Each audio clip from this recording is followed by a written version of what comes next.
Chapter 1. The Insult. The crystal chandeliers of Giardino Nero cast amber light across white tablecloths as Aria Santoro balanced 4 plates along her forearms. 3 months working Manhattan's most exclusive Italian restaurant, and she'd perfected the invisible waitress routine. Eyes down, smile pleasant, ears deaf, especially when Table 7 arrived. She'd learned to recognize them within seconds of their entrance. The men in $1,000 suits who moved like predators. The women dripping diamonds that cost more than Aria's yearly tuition, back when she'd had a life that included college. The silence that rippled through the restaurant when they walked in, conversations dropping to whispers. Table 7 was always reserved for Dante Caruso. Tonight, he sat with 3 men, their conversation low and sharp. Aria approached with practiced deference, setting down their appetizers with mechanical precision. Finally, Dante said in Italian, not even glancing at her, "I thought we'd starve waiting for this incompetent cameriera to remember we exist." His companions chuckled. One, a silver-haired man with cruel eyes, added also in Italian, "American girls. Pretty faces, empty heads. She probably thinks we're discussing the weather." Aria's hand trembled slightly as she placed the last plate. Her Nona's voice echoed in her memory, teaching her the language of their ancestors in that cramped Brooklyn apartment. "Never forget where you come from, Tesoro." "And the ass on her," another man said, his Italian thick with a Sicilian accent. "Dante, you should take her home. She'd look good on her knees." Laughter erupted. Something snapped. Aria straightened, meeting Dante Caruso's dark eyes for the first time. He was devastatingly handsome. Sharp jawline, thick black hair swept back, a mouth made for sin and cruelty. Power radiated from him like heat. "Gentlemen," she said in flawless Italian, her accent perfect Tuscan, the kind that came from years of study, not just family lessons. "If you're finished insulting the help, perhaps you'd like to discuss something more interesting. Like the federal judge you're planning to kill Thursday night?" 4 faces turned to stone. The temperature plummeted. Dante's eyes darkened from chocolate to black. His hand, elegant, strong, adorned with a gold family ring, froze halfway to his wineglass. "Or," Aria continued, her heart hammering but her voice steady, "we could pretend I didn't understand a word of your earlier conversation about the problem that needs permanent resolution at precisely 10 p.m. at the Harborview estate." She smiled sweetly. "I'll bring your entrees shortly." Aria turned and walked away, every instinct screaming at her to run. She'd blown 3 months of careful planning in 30 seconds of wounded pride. But God, it had felt good. She made it 5 steps, a hand, iron strong, clamped around her wrist. Dante Caruso stood so close she could smell his cologne, cedar and smoke and something darker. His voice was a whisper meant only for her, switching to perfect English. "My office. Now. I'm working." His grip tightened. Not painful, but absolutely unbreakable.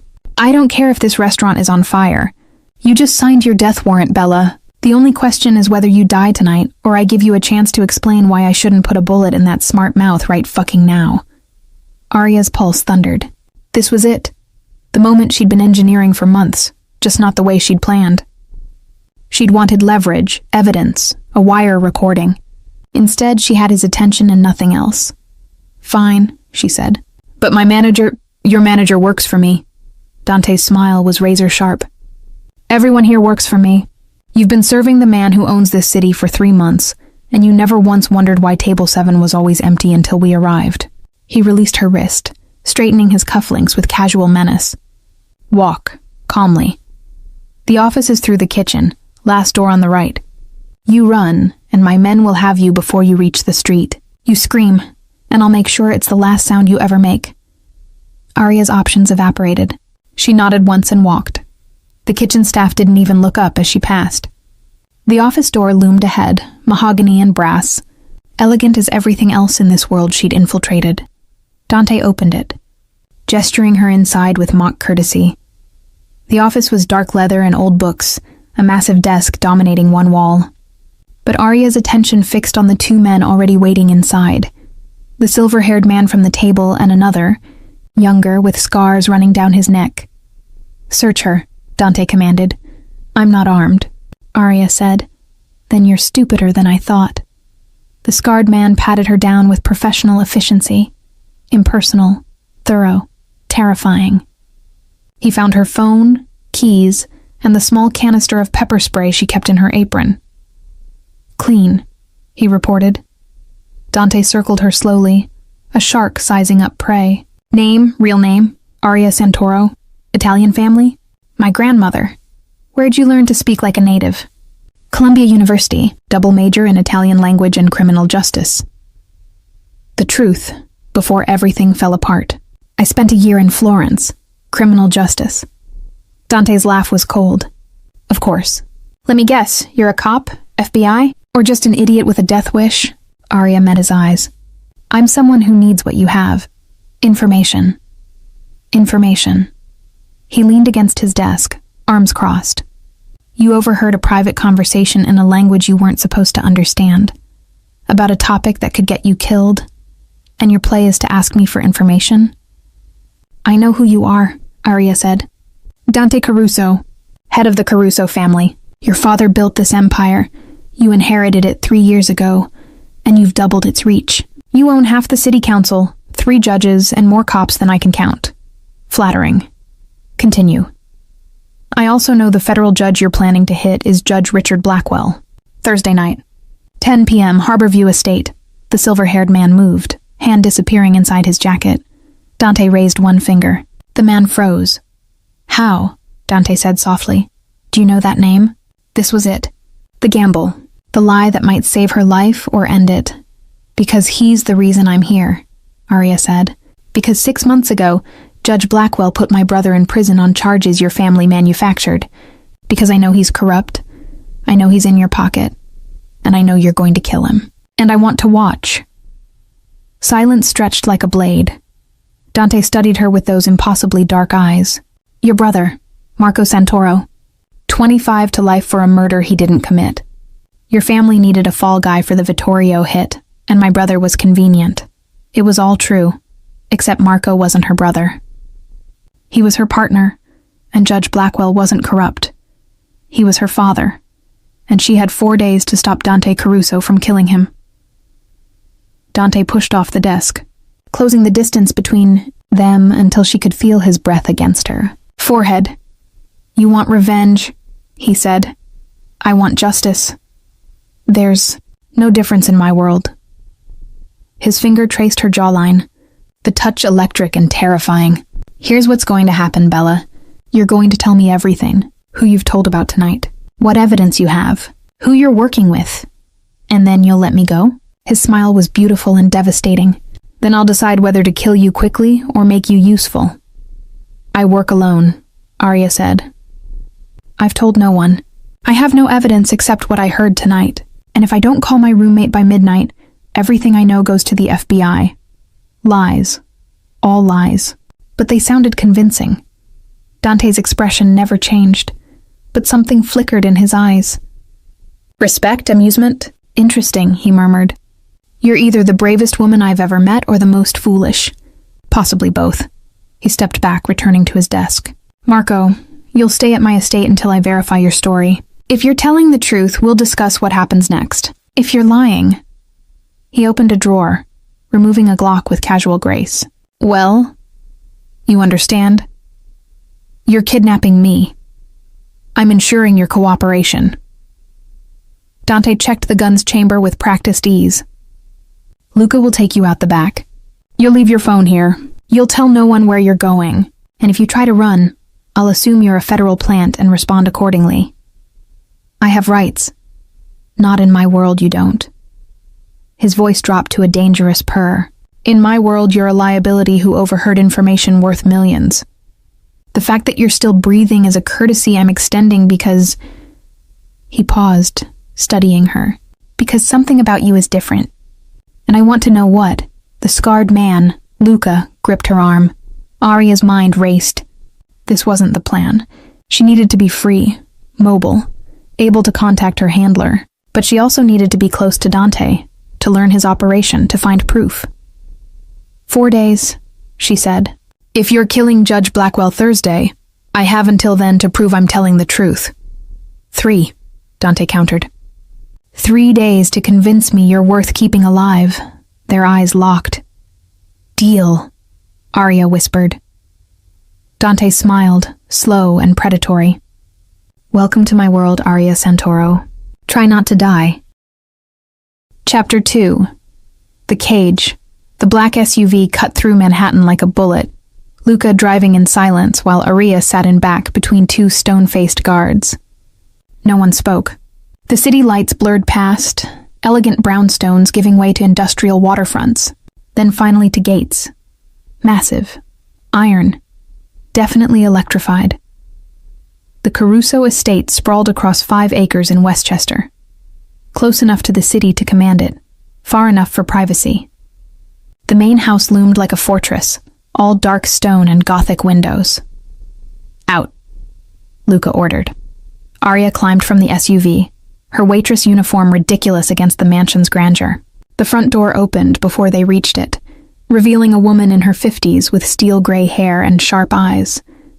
Another one? The woman said in Italian. Special guest of the dawn, Luca replied. Rosa, get her settled. 3rd floor, east wing, double locks. Rosa's expression never changed, but something like pity flickered across her features. Come, girl. The interior matched the exterior. Old money, old power, old blood. Marble floors, oil paintings of stern-faced ancestors, a staircase that belonged in a castle. Rosa led Arya up 2 flights, down a hallway lined with closed doors. Here. Rosa unlocked a room. Bathroom through there. Clothes in the dresser. They'll fit well enough. Don't try the windows. Don't try the door. Breakfast at 7. I'm a prisoner, Arya said. You're alive. Rosa's eyes softened slightly. In this house, that's more than most can say. Don't waste it. The door closed. The lock clicked. Twice. Arya stood in the center of the room, forcing herself to breathe. Assess. Plan. The space was surprisingly elegant. 4-poster bed, antique furniture, a window overlooking manicured gardens, a gilded cage. She tried the window. Locked. 3 stories up. Even if she broke it, she'd never survive the fall. Her phone was gone. Her pepper spray. Her escape route. But she had something more valuable. Dante's attention. Arya stripped off the uniform, finding silk pajamas in the dresser. Someone's clothes, too nice to be generic. A previous guest? Prisoner? She didn't want to think about it. The bathroom was marble and gold, absurdly luxurious. She showered quickly, washing away the restaurant smoke and the scent of fear sweat. When she emerged, a tray sat on the desk. Bread, cheese, wine. Rosa had come and gone in minutes. Arya ate mechanically, her mind dissecting the evening. She'd broken every rule of undercover work, maintained cover, kept emotional distance, never confronted the target. But she'd also achieved the impossible penetration of Dante Caruso's inner circle in one explosive conversation. Now she just had to survive long enough to stop him. A soft knock interrupted her thoughts. The door opened. Apparently it only locked from the outside. Dante stood in the threshold, changed from his suit into dark slacks and a white shirt rolled to his elbows. Casual. Devastating. Settled? He asked. Imprisoned, you mean? He stepped inside, closing the door behind him. The room suddenly felt smaller. Semantics.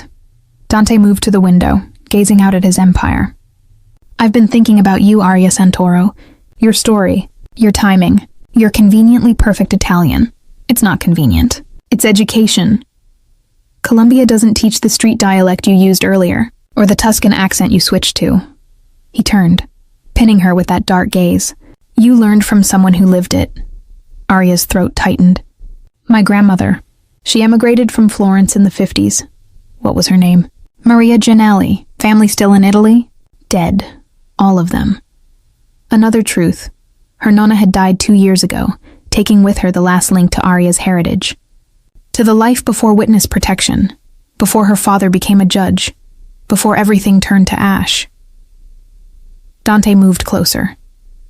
I had my people check your brother, Marco Santoro, currently serving 25 to life at Sing Sing for the murder of Anthony Vittorio. Arya's pulse jumped. She'd prepared for this. I know. I visit him monthly. Interesting. Because according to prison records, Marco Santoro has never had a visitor. Not once in 8 months. Shit, Arya's mind raced. He refused to see me. He thinks I blame him, thinks I'm ashamed. I write letters. They're returned unopened. Dante was close now. Close enough that she could see the faint scar above his eyebrow, the flecks of gold in those dark eyes. You're lying. I'm not. You're lying, but I don't know about what. His hand came up, fingers brushing her damp hair.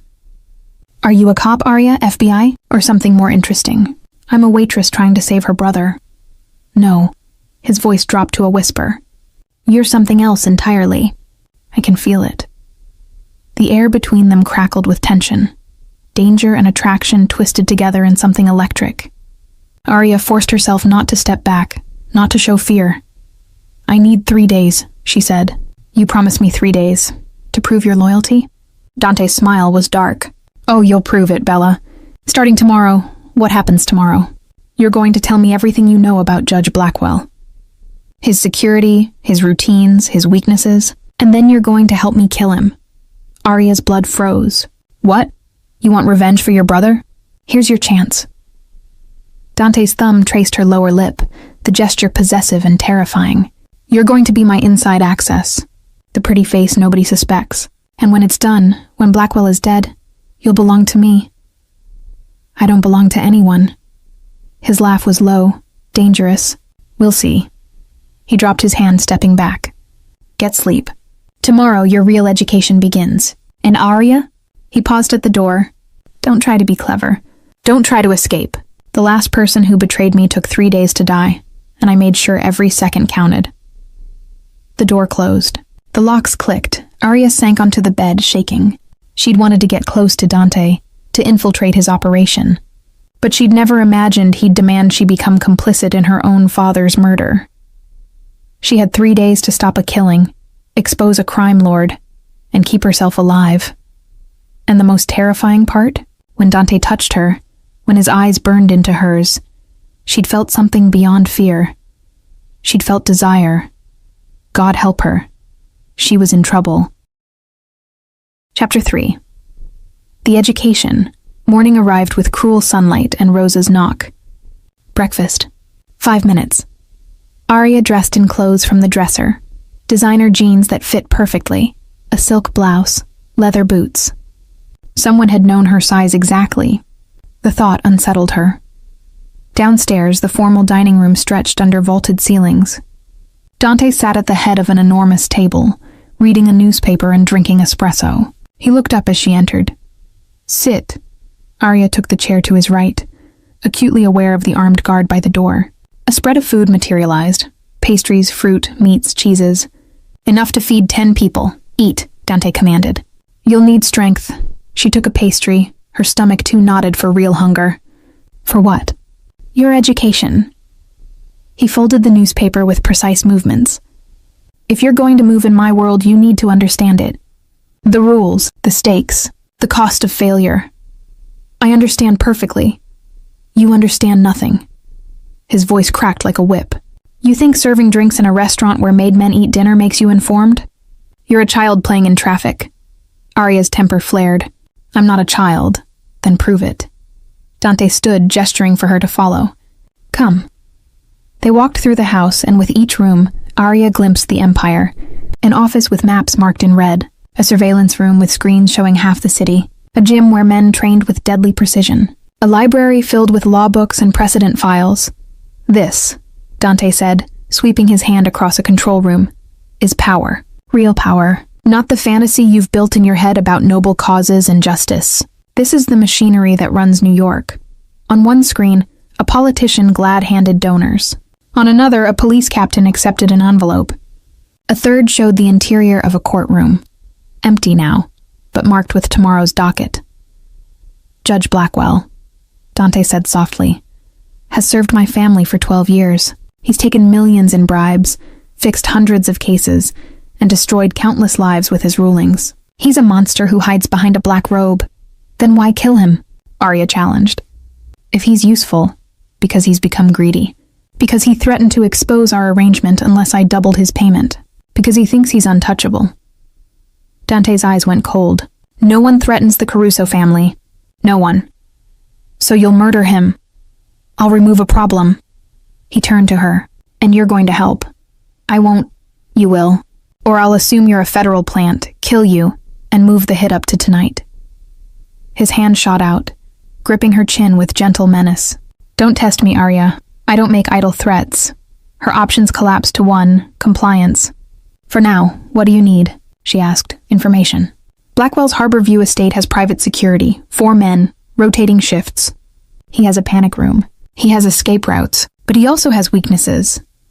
Dante released her, pulling up files on a tablet. His daughter visits weekly. His mistress stays over Tuesdays and Fridays. He plays poker with friends every Thursday. That's our window. Arya's mind spun. Her father's poker game. She knew it well. Had watched him host it for years before her family entered witness protection. 4 old friends, expensive scotch, the study with its leather chairs and cigar smoke. How do you know all this? She asked. I know everything. Dante handed her the tablet. Security schematics, guard rotations, floor plans. You have until tonight to memorize them. Why would I know any of this? Because tomorrow you're going to walk up to Judge Blackwell's front door and gain entry. You're going to plant surveillance equipment, map his movements, and confirm our intelligence. Arya's blood turned to ice. You want me to infiltrate my... She caught herself. The judge's house? I want you to prove you're not working for the feds. Dante's smile was pure predator. A loyalty test. Pass, and maybe I'll believe your story about your brother. Fail, and I'll know you're a plant. How would I even get inside? You'll pose as a grad student researching judicial corruption. You'll request an interview. Blackwell's arrogant enough to grant it. He loves talking about his distinguished career. Dante circled her slowly. You're smart, educated, beautiful. He'll see an easy mark. A young woman impressed by his power. It was brilliantly simple, and it meant coming face to face with her father while wired for a crime lord. What if he recognizes me? The question slipped out. Dante's eyes narrowed. Why would he recognize you? I meant, what if he's seen me at the restaurant? What if he hasn't? I've checked.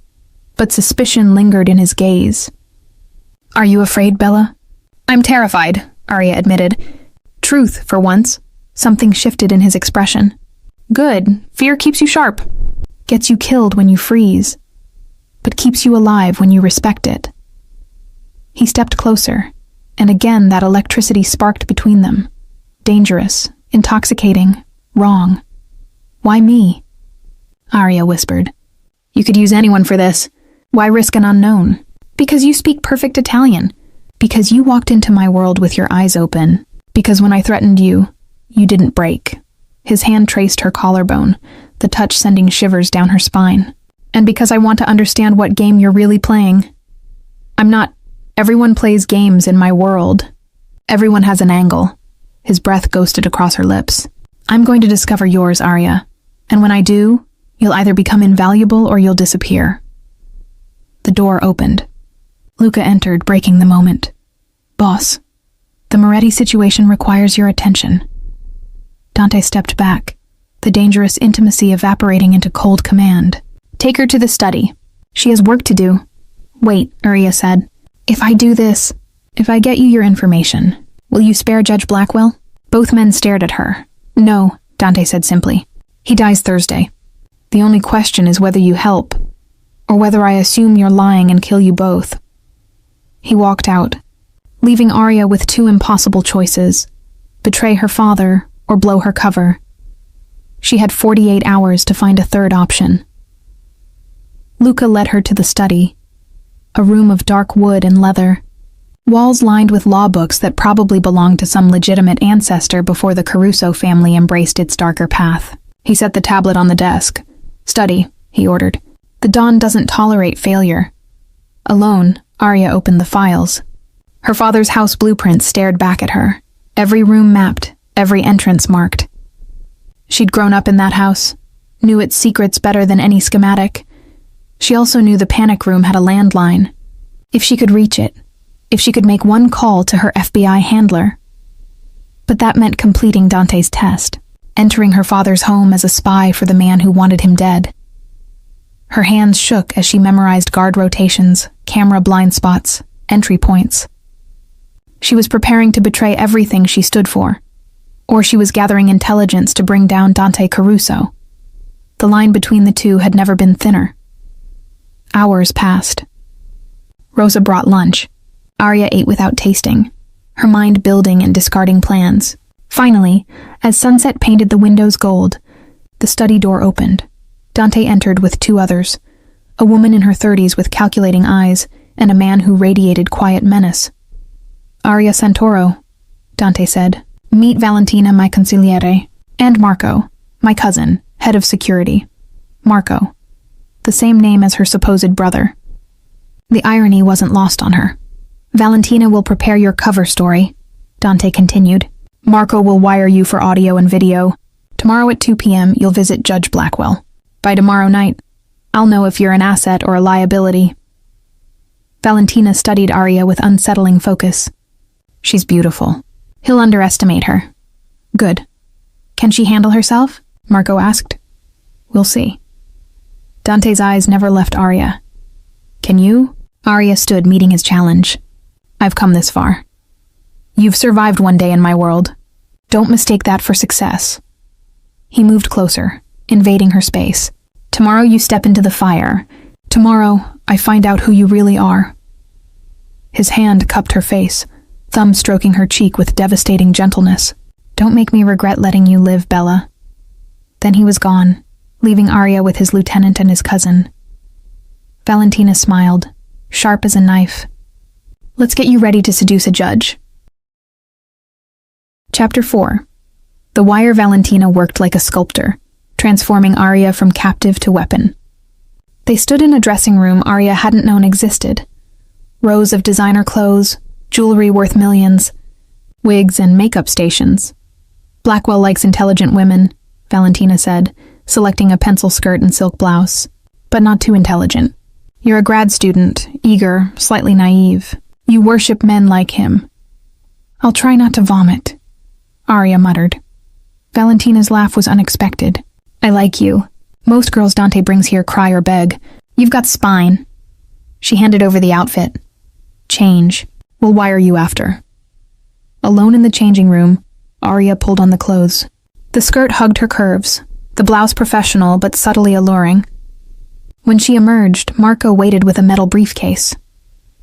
This is a body wire, he said, opening the case to reveal sophisticated electronics. Audio and video. The camera is in this button. He indicated a decorative button on her blouse. The microphone is here. A thin wire threaded through the fabric. Battery pack sits against your lower back, under your waistband, beneath the blouse. And if he searches me? Arya asked. He won't. But if he does, you're dead. Marco's expression remained neutral, so don't let him. He wired her with clinical efficiency, his hands impersonal. When finished, he stepped back. Walk, sit, move naturally. Arya complied. The wire was invisible, barely felt. Good. Marco produced a thumb drive. This goes in his computer. You'll have 60 seconds while he's distracted. Pour it on the left side of his laptop. He keeps it on his desk. What's on it? None of your concern. Marco's eyes hardened. Your concern is placing it and getting out alive. Valentina returned with glasses, clear lenses, pure aesthetic. Makes you look bookish, trustworthy. She adjusted Arya's hair into a neat bun. There, perfect graduate student researching judicial ethics. The irony was suffocating. One more thing, Valentina said. She opened a drawer, retrieving a small pistol, sleek, compact, deadly. Beretta Nano, 6 rounds. If things go wrong, I don't know how to shoot, Arya lied. Her FBI training had included extensive firearms work. Then you'd better hope things don't go wrong. Valentina tucked the gun into Arya's purse anyway. Dante wants you to succeed, but he also wants you tested. If Blackwell suspects you, if his guards move on you, defend yourself or die. Those are your options. Arya's fingers brushed the gun's grip. Cold metal. Final solutions. Why are you helping me? She asked. Valentina's expression softened microscopically. Because I was you once. 5 years ago, Dante brought me here. Leverage against my father. I could have died. Instead, I learned to survive. To thrive. She met Arya's eyes. This life isn't for everyone. But if you're smart, if you're strong, you can become more than you ever imagined. Or I can become a monster. We're all monsters here, Kara. The question is whether you'll be a powerful monster or a dead innocent. The door opened. Dante entered, dressed in a charcoal suit that probably cost more than Arya's entire wardrobe. He assessed her with those penetrating eyes. Perfect, he said. Blackwell will eat out of your hand. And if he doesn't, then I'll kill him messier than planned, and you'll have failed your test. He circled her, adjusting her collar with surprising gentleness. But I don't think you'll fail. You're too clever, too motivated. His fingers lingered on her neck, feeling her pulse. Your heart is racing. I'm about to infiltrate a federal judge's home while wearing a wire for the mob. I'm allowed to be nervous. Nervous is fine. Terrified is fine. Breaking is unacceptable. He turned her to face him. Listen to me, Arya. Judge Blackwell is a predator who's destroyed countless lives. He's not the hero in this story. Remember that when you're sitting across from him. And what are you? The question escaped before she could stop it. The villain? Dante's smile was devastating. I'm the monster who keeps worse monsters in check. I'm the reason the city hasn't torn itself apart. And I'm the man who's giving you a chance to prove you're more than a pretty face with a death wish.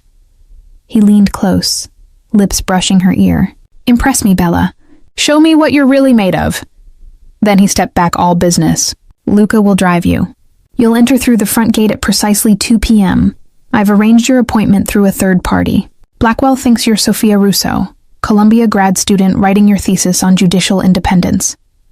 Sophia Russo, Arya repeated. You'll interview him for 30 minutes. Plant the drive. Map the security, then leave. Dante's expression hardened. Do not improvise. Do not take unnecessary risks. Get in, complete the mission, get out. And if something goes wrong, improvise, take risks, survive. He handed her a business card with a phone number. Memorize this. If you're compromised, call it. We'll extract you. Extract me or kill me to protect your operation. Both, probably. His honesty was almost refreshing. But I'd prefer to keep you alive. You're interesting. Valentina handed Arya a leather portfolio. Notes, questions, recorder for the interview, everything a legitimate researcher would have. Marco checked his watch. Time. The judge expects you in 40 minutes. Arya's stomach twisted into knots. In less than an hour, she'd face her father, the man she'd spent 6 months trying to protect, while pretending to set him up for murder. Dante walked her to the SUV waiting in the circular driveway. Luca sat behind the wheel, engine running. Arya. Dante caught her arm as she moved to enter. I know you're hiding something. I don't know what, but I know. His eyes searched hers. When this is over, we're going to have a very honest conversation about who you really are. I've told you. You've told me a story. A good story, but a story nonetheless. His grip tightened. I'm allowing you this mission because either you'll prove retried, continue yourself useful, or you'll reveal your true nature. Either outcome serves me. He released her, stepping back. Don't disappoint me. Arya slid into the SUV.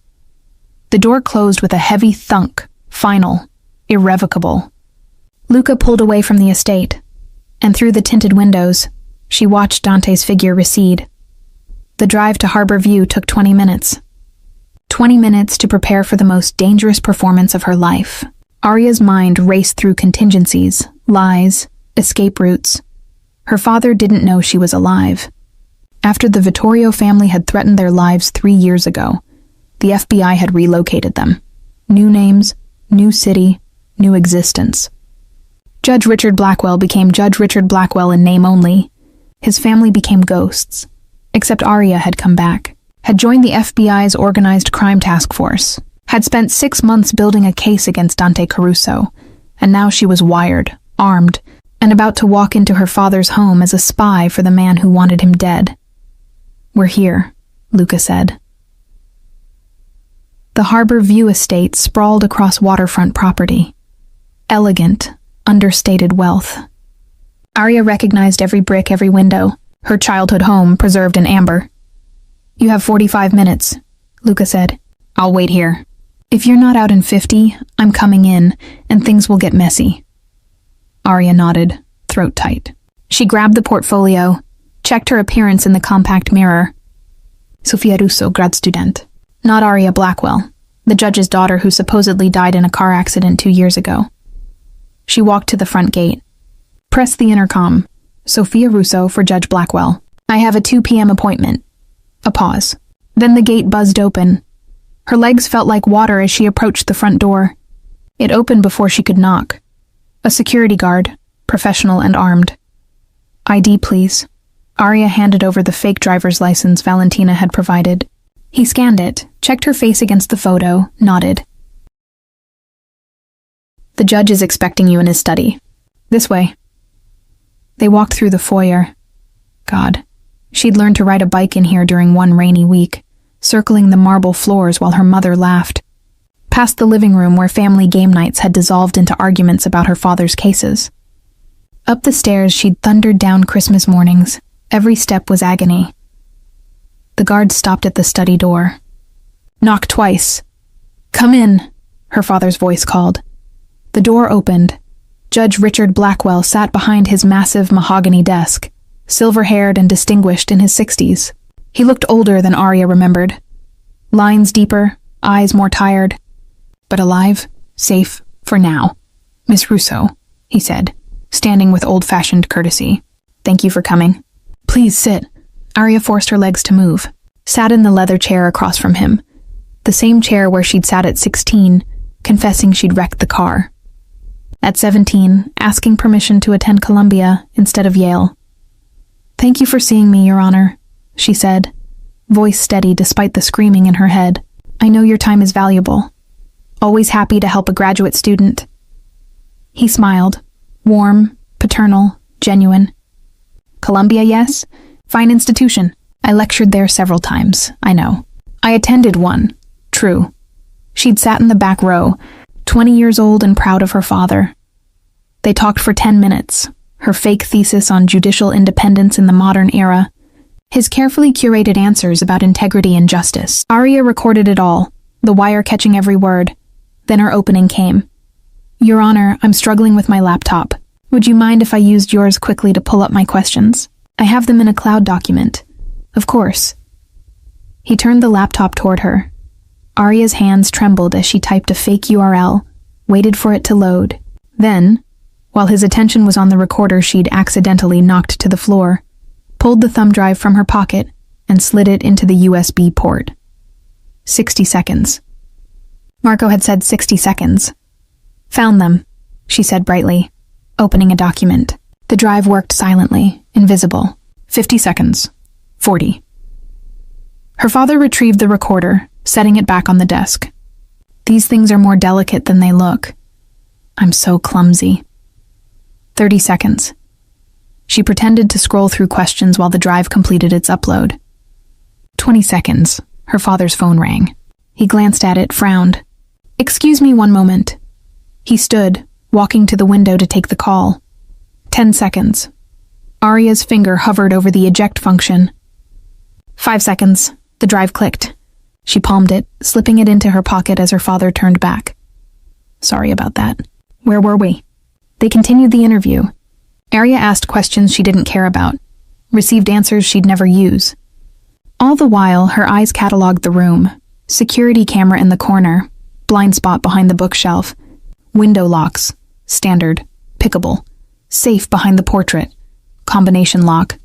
She remembered the numbers from childhood. Finally, mercifully, 30 minutes elapsed. This has been incredibly helpful, Arya said, gathering her materials. Thank you so much for your time. My pleasure. Her father walked her to the door. Miss Russo, may I ask, have we met before? You seem familiar. Arya's heart stopped. I don't think so, Your Honor. I have one of those faces. He studied her, and for one terrible moment she thought he'd recognize her. His daughter, his child, standing in his study wearing a wire for the mob. Then he smiled. Perhaps you just remind me of someone. Good luck with your thesis. Thank you, Your Honor. The guard escorted her out. Arya walked to the gate, legs steady through sheer force of will. The SUV waited. She climbed in, Luca pulled away immediately. Success? Drive, Arya managed. They made it 2 blocks before she started shaking. She'd just betrayed her father. Planted surveillance equipment, mapped his security, everything Dante needed to kill him. The wire pressed against her skin like guilt made tangible. You did good, Luca said, surprising her. Most people crack their first time. I'm not most people, Arya whispered. Back at the estate, Dante waited in the control room with Valentina and Marco. Arya entered, removing the wire with shaking fingers. Well? Dante asked. She handed over the thumb drive and wire battery. Done. Everything you asked. Marco plugged the wire into a computer. Audio played. Her father's voice. The interview. Every word. Dante watched the video feed from her button camera. Watched her plant the drive. Watched her map the room. When it finished, he turned to her. Impressive, he said. Clean insertion, smooth extraction. You're a natural. I did what you demanded. Arya's voice was flat. Now what? Now you've earned another day of life. Dante crossed to her, tilting her chin up. And you've proven something interesting. What? That you're capable of betrayal. His smile was dark. That's valuable in my world. He dismissed the others with a gesture. Alone, he studied Arya with unsettling intensity. I watched you in that room, Dante said softly. Saw your hands shake. Saw the way you looked at Blackwell. Not with hatred. With something else. Arya's pulse thundered. I don't know what you mean. You know him. Personally. Dante's voice was silk over steel. The way you moved through that house. The way you hesitated at the study door. You've been there before. I researched... Stop lying. His hand wrapped around her throat. Not squeezing, just holding. A reminder of his power. I don't know how you know Judge Blackwell, but you do. And that makes you either extraordinarily useful or extraordinarily dangerous. Arya met his eyes, abandoning pretense. What do you want me to say? The truth. For once, give me the truth. I can't. You mean you won't? His grip tightened fractionally. I could make you talk. I have people who are very skilled at extracting information. Then do it. Arya challenged. Torture me, break me. But you'll never get what you want. Because the moment you hurt me, you lose the one person who can get you close to Blackwell. Dante's eyes widened slightly. Then he laughed. Genuine, surprised. You're blackmailing me. I'm negotiating. There's a difference. He released her throat, trailing his fingers down her collarbone. You continue to surprise me, Arya Santoro. Or whoever you really are. Does it matter? I did what you asked. I proved I can deliver. Yes. You did. Dante stepped back, but his gaze remained intense. Which means Thursday you're coming with me. You're going to help me kill Judge Richard Blackwell. And then we're going to have a very long conversation about secrets. Arya's world tilted. You want me there? At the execution? I want you complicit. I want you bound to me by blood and guilt. His voice dropped to a dangerous purr. I want you to understand there's no going back. No redemption, no escape. And if I refuse? Dante smiled, beautiful and terrible. Then I'll know you've been playing me from the start. And I'll kill you both. Slow, painful, and personal. He walked to the door, pausing. You have 36 hours, Bella. Spend them wisely. Because Thursday night you become mine. Completely, irrevocably. Or you die trying to stop me. The door closed. Arya collapsed into a chair. Mind spinning. She had 36 hours to stop a murder, expose a crime lord, save her father, and keep herself alive.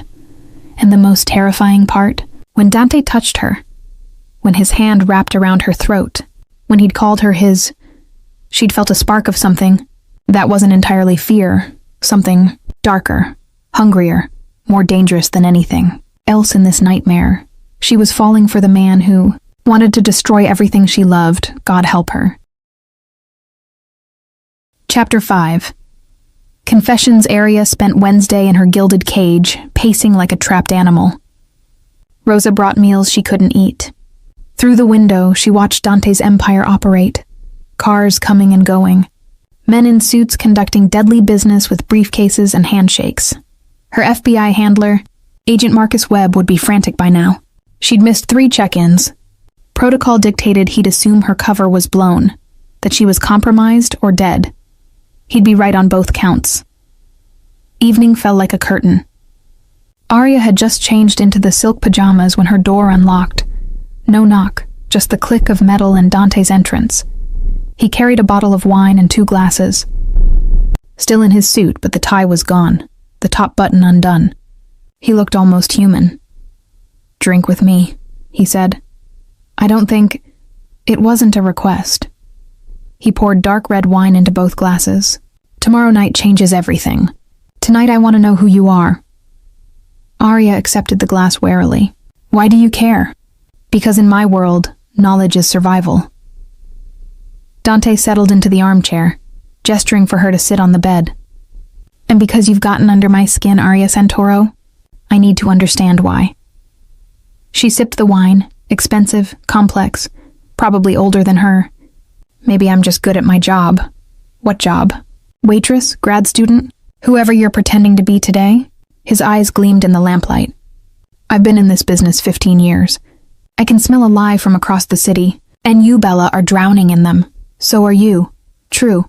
He smiled. "Difference is, I own my lies. I know exactly who I am. A monster who inherited an empire of blood and violence. I've made peace with it." His expression darkened. "Can you say the same?" Arya drank deeply, letting the wine loosen her tongue. Maybe truth, partial truth, would buy her time. "My father was a judge," she said. "Not entirely a lie. He was honest, incorruptible, it got him killed." Dante leaned forward. "How?" "The Vittorio family. They tried to bribe him, threaten him. When he refused, they made an example." The wine made the story flow easier. "Car bomb. My mother died instantly. My father died in the hospital 3 days later. I was 20. All true, except her father had survived. The FBI had faked his death, relocated the family." "And your brother?" Dante asked. "Foster system. We were separated." More truth. She'd had a foster brother once, before witness protection. Marco had been his name, ironically. By the time I found him again, he'd already been framed for the Vittorio murder. "Your family's doing." Dante's jaw tightened. "My father's doing. He's the one who ordered the frame. I inherited the fallout. Does that absolve you?" "No." His honesty startled her. "I've done worse things than frame an innocent man. I've killed. I've tortured. I've destroyed lives without hesitation." He swirled his wine. "But I don't pretend to be anything other than what I am." "A monster," Arya whispered. "The monster this city needs." He stood, crossing to her. "You think the world is black and white? Good and evil? It's not. It's gray and red. Compromises and blood. I keep the peace between 5 families. I stop wars that would slaughter thousands. I'm judge, jury, and executioner in a world where the law doesn't reach." His hand cupped her face. "And Judge Blackwell? He sold justice to the highest bidder for over a decade. He sent innocent people to prison. He's freed monsters. He's everything you claim to hate about my world, wearing a respectable costume." Arya's mind reeled. Was he right? Had her father become corrupted? The FBI had never mentioned it, but would they? "I don't believe you," she said. "Then you're naive." Dante's thumb traced her lips. "Or you're lying." "Which is it, Arya?" She stood, breaking contact. "Why does it matter? Tomorrow you kill him. Tomorrow I prove my loyalty or die. My motivations are irrelevant. Your motivations are everything." He followed her to the window. "Because I don't believe in coincidences. I don't believe a beautiful, brilliant woman with perfect Italian and criminal justice training just happened to work at my restaurant. Just happened to overhear the one conversation that could destroy me. Just happened to know exactly how to play me." He was too close, his heat radiating against her back. "So tell me the truth. Who sent you? FBI? Rival family? Or are you something more interesting?" Arya turned, trapped between him and the glass. "What if I told you I'm exactly who I say I am? A woman seeking revenge? I'd say revenge is a poison that destroys the person drinking it." His voice dropped to a rasp. "I'd say you're going to get yourself killed. And I'd say..." He paused, something flickering in his eyes. "I'd say I don't want that." The confession hung between them. "Why?" Arya breathed. "I'm nobody. A waitress. A liability. You're a mystery I'm compelled to solve." His hand tangled in her hair. "And you look at me like I'm human instead of a monster. Do you have any idea how rare that is? Before she could answer, his mouth claimed hers. The kiss was fire and fury, nothing gentle, everything desperate. Arya gasped and he deepened it, pressing her against the window. His body was solid muscle and controlled power, and God help her, she kissed him back. This was wrong, insane, treasonous. She didn't care. Her hands fisted in his shirt, pulling him closer. The wineglass fell, shattering on the floor. Neither noticed. Dante's kiss tasted like wine and danger and something darker, possession. His hands mapped her body with rough reverence, claiming every curve. "Tell me to stop," he growled against her lips. "I can't. Tell me you don't want this." "I can't," she repeated, breathless. He lifted her, carrying her to the bed, laid her down with surprising gentleness. His weight settled over her, perfect and terrifying. Arya. Her name was a prayer and a curse. "What are you doing to me?" "The same thing you're doing to me." She pulled him down for another kiss. "Destroying us both." They tore at clothes with frantic need, his shirt, her pajama top, barriers dissolving. His mouth found her neck, her collarbone, the hollow of her throat. Every touch ignited nerve endings she didn't know existed. "Tell me to stop," Dante repeated, even as his hands worshipped her skin. "Never." He claimed her mouth again, and in that kiss was every unspoken truth. The lies between them, the impossible attraction, the certainty that this would end in blood or heartbreak or both. Arya's hands traced the scars on his back, stories written in violence. He shuddered under her touch, vulnerable in a way she suspected he showed no one. "Who are you?" he whispered against her skin. "Someone who can't afford to tell you." "Then show me." His eyes burned into hers. "Show me who you really are." So she did. She kissed him with every ounce of fear and desire and desperation churning inside her. She gave him pieces of truth, her loneliness, her anger, her exhausted fight against a world that demanded she be harder than she wanted to be. And Dante answered with his own confession, hands gentle when they should be brutal, words soft when they should be cruel, an unexpected tenderness from a man who'd killed without hesitation. They moved together, a dance of destruction and desire. When he finally claimed her completely, when their bodies joined with gasps and moans and whispered names, it felt like falling and flying simultaneously. Afterward, they lay tangled in silk sheets, hearts racing, reality crashing back. "That was a mistake," Arya whispered. "Probably." Dante traced patterns on her bare shoulder. "But I don't regret it. You will, when you learn the truth. Then don't tell me." His arm tightened around her. "Let me have this one night of not knowing, of believing you might actually care." Tears burned Arya's eyes.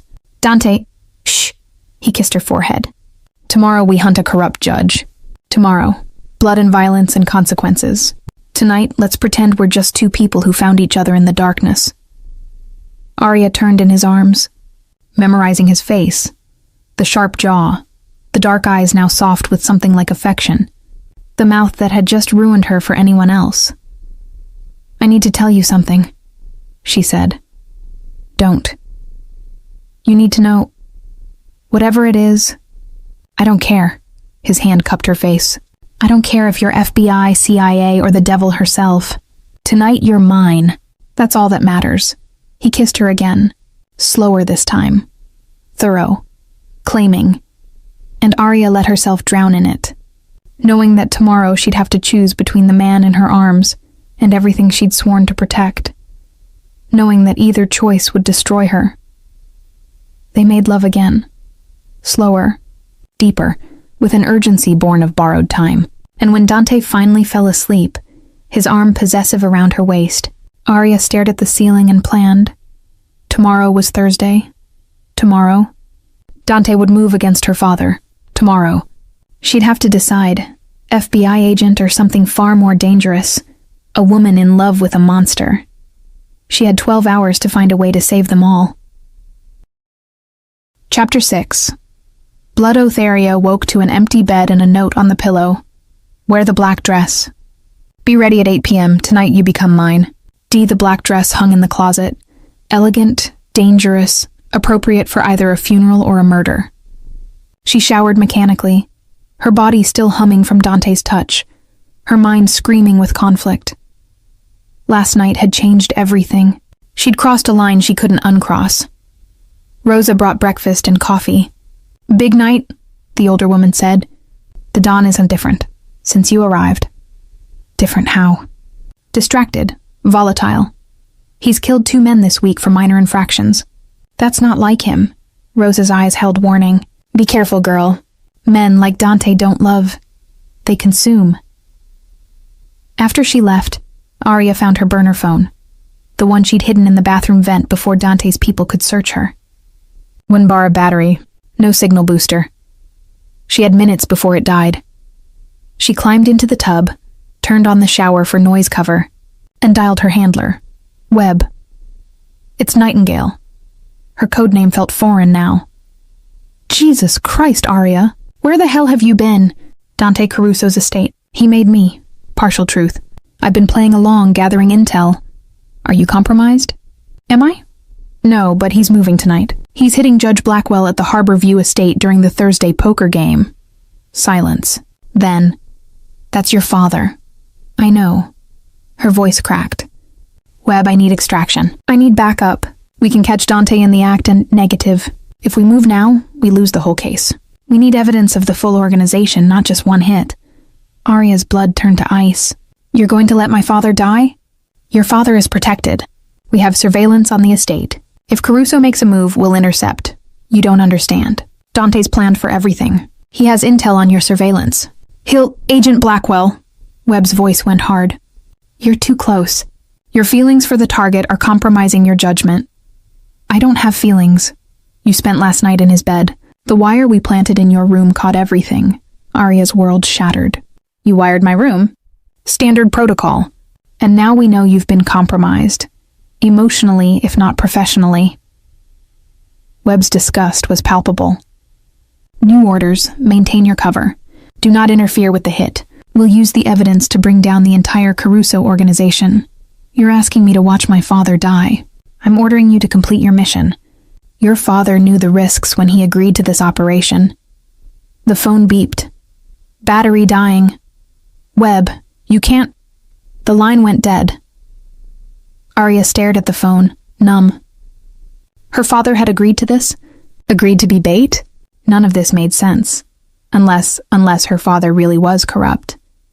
Unless the FBI was using her to get to Dante, with her father as acceptable collateral damage, or unless everyone was lying, and she was the only fool who still believed in heroes. The bathroom door opened. Dante stood in the doorway, fully dressed in a black suit. His eyes went to the phone in her hand. "Who did you call?" His voice was deadly calm. Arya's mind raced. "No one. It's dead.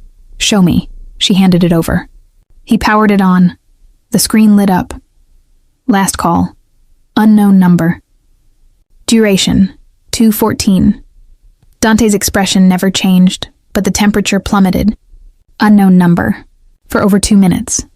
He pocketed the phone. "You know what I find interesting, Arya? You claimed you worked alone. No backup. No contact. And yet here you are with a burner phone hidden in my house, making calls to unknown numbers the morning of my operation." He stepped closer. "So I'll ask again, and this time I want the truth. Who are you working for?" His hand shot out, gripping her throat. Not squeezing, not yet.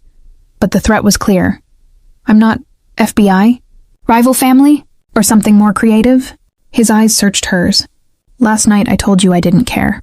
This morning, with my men's lives on the line, I care very much." Arya met his gaze, abandoning pretense. "Yes, I'm FBI." His grip tightened fractionally. And Judge Blackwell is my father." The words hung like a grenade between them. Dante released her throat, stepping back. His expression was unreadable.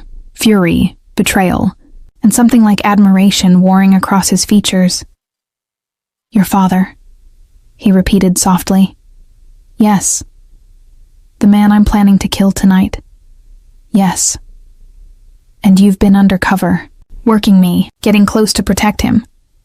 "Yes." Arya's voice was steady despite the terror. "But last night was a lie. His laugh was bitter.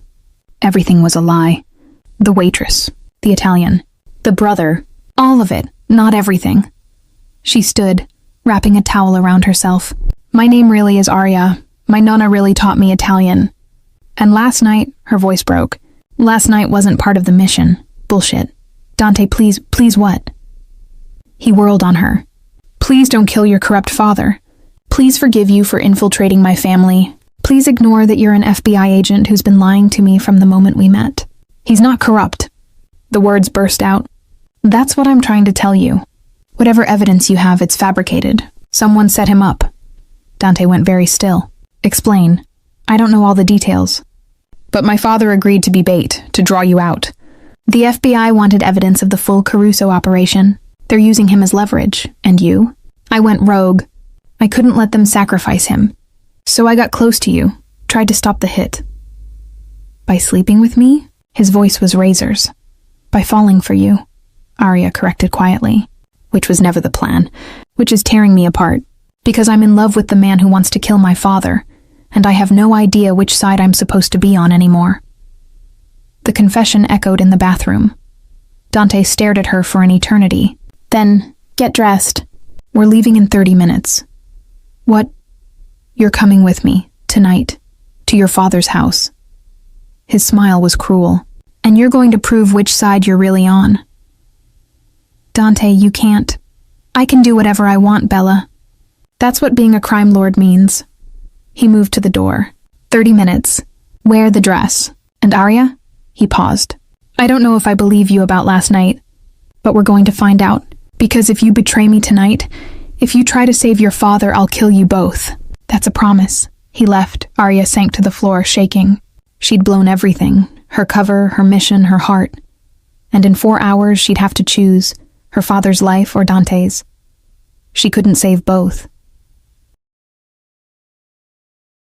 Chapter 7. The Ambush. The SUV rolled through evening streets like a hearse, 5 vehicles in convoy. Arya sat beside Dante in the lead car, the black dress feeling like a shroud. He hadn't spoken to her since the bathroom confrontation, his attention fixed on a tablet showing surveillance feeds. Boss, Marco said from the front passenger seat. We have confirmation. Blackwell's poker game started 10 minutes ago. 4 guests, all accounted for. Security is standard. 2 guards outside, 1 inside. FBI presence? Dante asked. 3 unmarked vehicles within a 2-block radius. Static positions. They're watching but not moving. Dante's eyes cut to Arya. Your people. Former people, she corrected. They left my father as bait.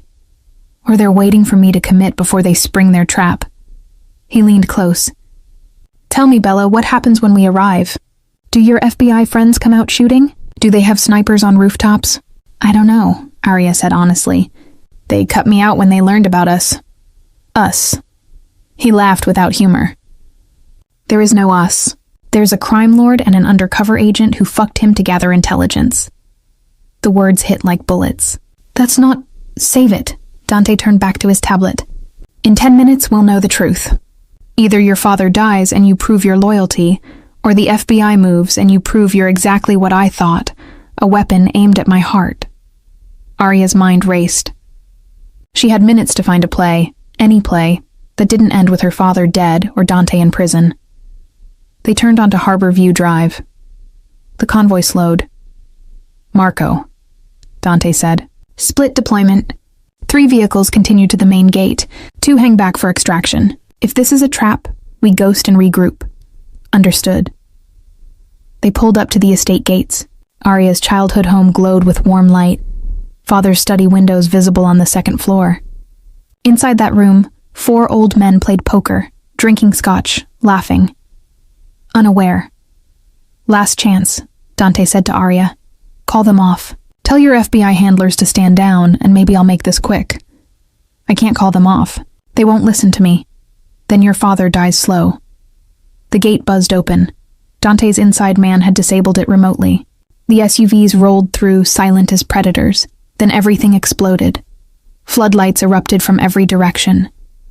A voice boomed over loudspeakers. FBI. Exit the vehicles with your hands up. Trap! Marco yelled. Dante's face went to stone. Tactical retreat, now. The SUVs reversed hard. but steel barriers had risen behind them. They were boxed in. Federal agents materialized from shadows, rifles trained on the convoy. Helicopters roared overhead, searchlights painting the scene in harsh white. "All units exit the vehicles," Agent Webb's voice. "Dante Caruso, you are under arrest for conspiracy to commit murder, racketeering, and..." Gunfire erupted. One of Dante's men opened fire, and the scene descended into chaos. FBI agents returned fire. Glass shattered. Men screamed. Blood sprayed across pristine pavement. Dante grabbed Arya, pulling her down below the seat line. "Did you know?" He snarled in her ear. "No." Tears streamed down her face. "I swear I didn't know." Marco was already moving, firing with professional precision. "Boss, we're pinned. If we stay, we die!" Dante's mind calculated with terrifying speed. He grabbed his phone, voice cold as winter. "Valentina, Alpha Protocol. Burn it all. Copy," came the response. He turned to Arya, eyes black with fury. "You wanted the truth about your father? Here it is." He shoved the tablet at her. "These are his bank accounts. $20 million, all from my family. All bribes. All proof." Arya stared at the screen, the numbers blurring. "No, this is fake. You manufactured... Look at the dates. Look at the case numbers." Dante's voice was raw. "Your father sent innocent people to prison for money. He's been on my family's payroll since before you were born. And the FBI knows. They've always known. They've been building a case, using him to get to me." Another explosion. Smoke grenades. Dante's men created cover. "Move." Marco kicked the door open.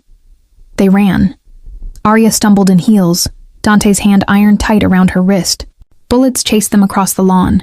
One of Dante's men fell, chest erupting red. Another went down screaming. They reached the garden wall. Marco boosted Dante over, then Arya. She landed hard on the other side. Breath knocked from her lungs. "Keep moving." Dante pulled her up. They sprinted through the neighbor's yard, 3 of Dante's men providing cover fire behind them. Sirens wailed. Helicopters circled. They reached a side street where a black sedan waited. Valentina behind the wheel. "In." She yelled. They piled inside. The sedan roared away, weaving through streets, Valentina driving with terrifying skill. "Casualties?" Dante asked, voice clipped. 4 dead, 2 captured. The rest scattered per protocol. Valentina's eyes flicked to Arya in the rearview mirror. "We were set up." "By her," Marco said. Gun suddenly pressed to Arya's head. "She called it in. She betrayed us. I didn't." Arya's voice cracked. "I swear on my life I didn't know." "Your life isn't worth much right now," Marco said. "Wait." Dante's hand stayed Marco's gun. "If she'd set us up, the FBI would have hit us at the estate before we arrived. This was time to catch us in the act." "Then how did they know?" Valentina demanded.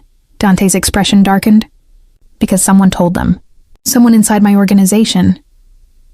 The sedan went silent except for the engine's roar and distant sirens. "A mole," Marco breathed. "In our family? Who knew about tonight's operation?" Dante's voice was deadly calm. "Inner circle only. You, me, Valentina, Luca, and the strike team." Marco's gun lowered from Arya's head slowly. Unless the FBI didn't need a mole," Valentina said. "Unless they've had surveillance on us for months. Wiretaps, digital forensics." Dante's jaw clenched. "The thumb drive. The one Arya planted in Blackwell's computer. Understanding crashed over Arya like ice water. It wasn't just uploading data. It was 2-way. They used it to track you."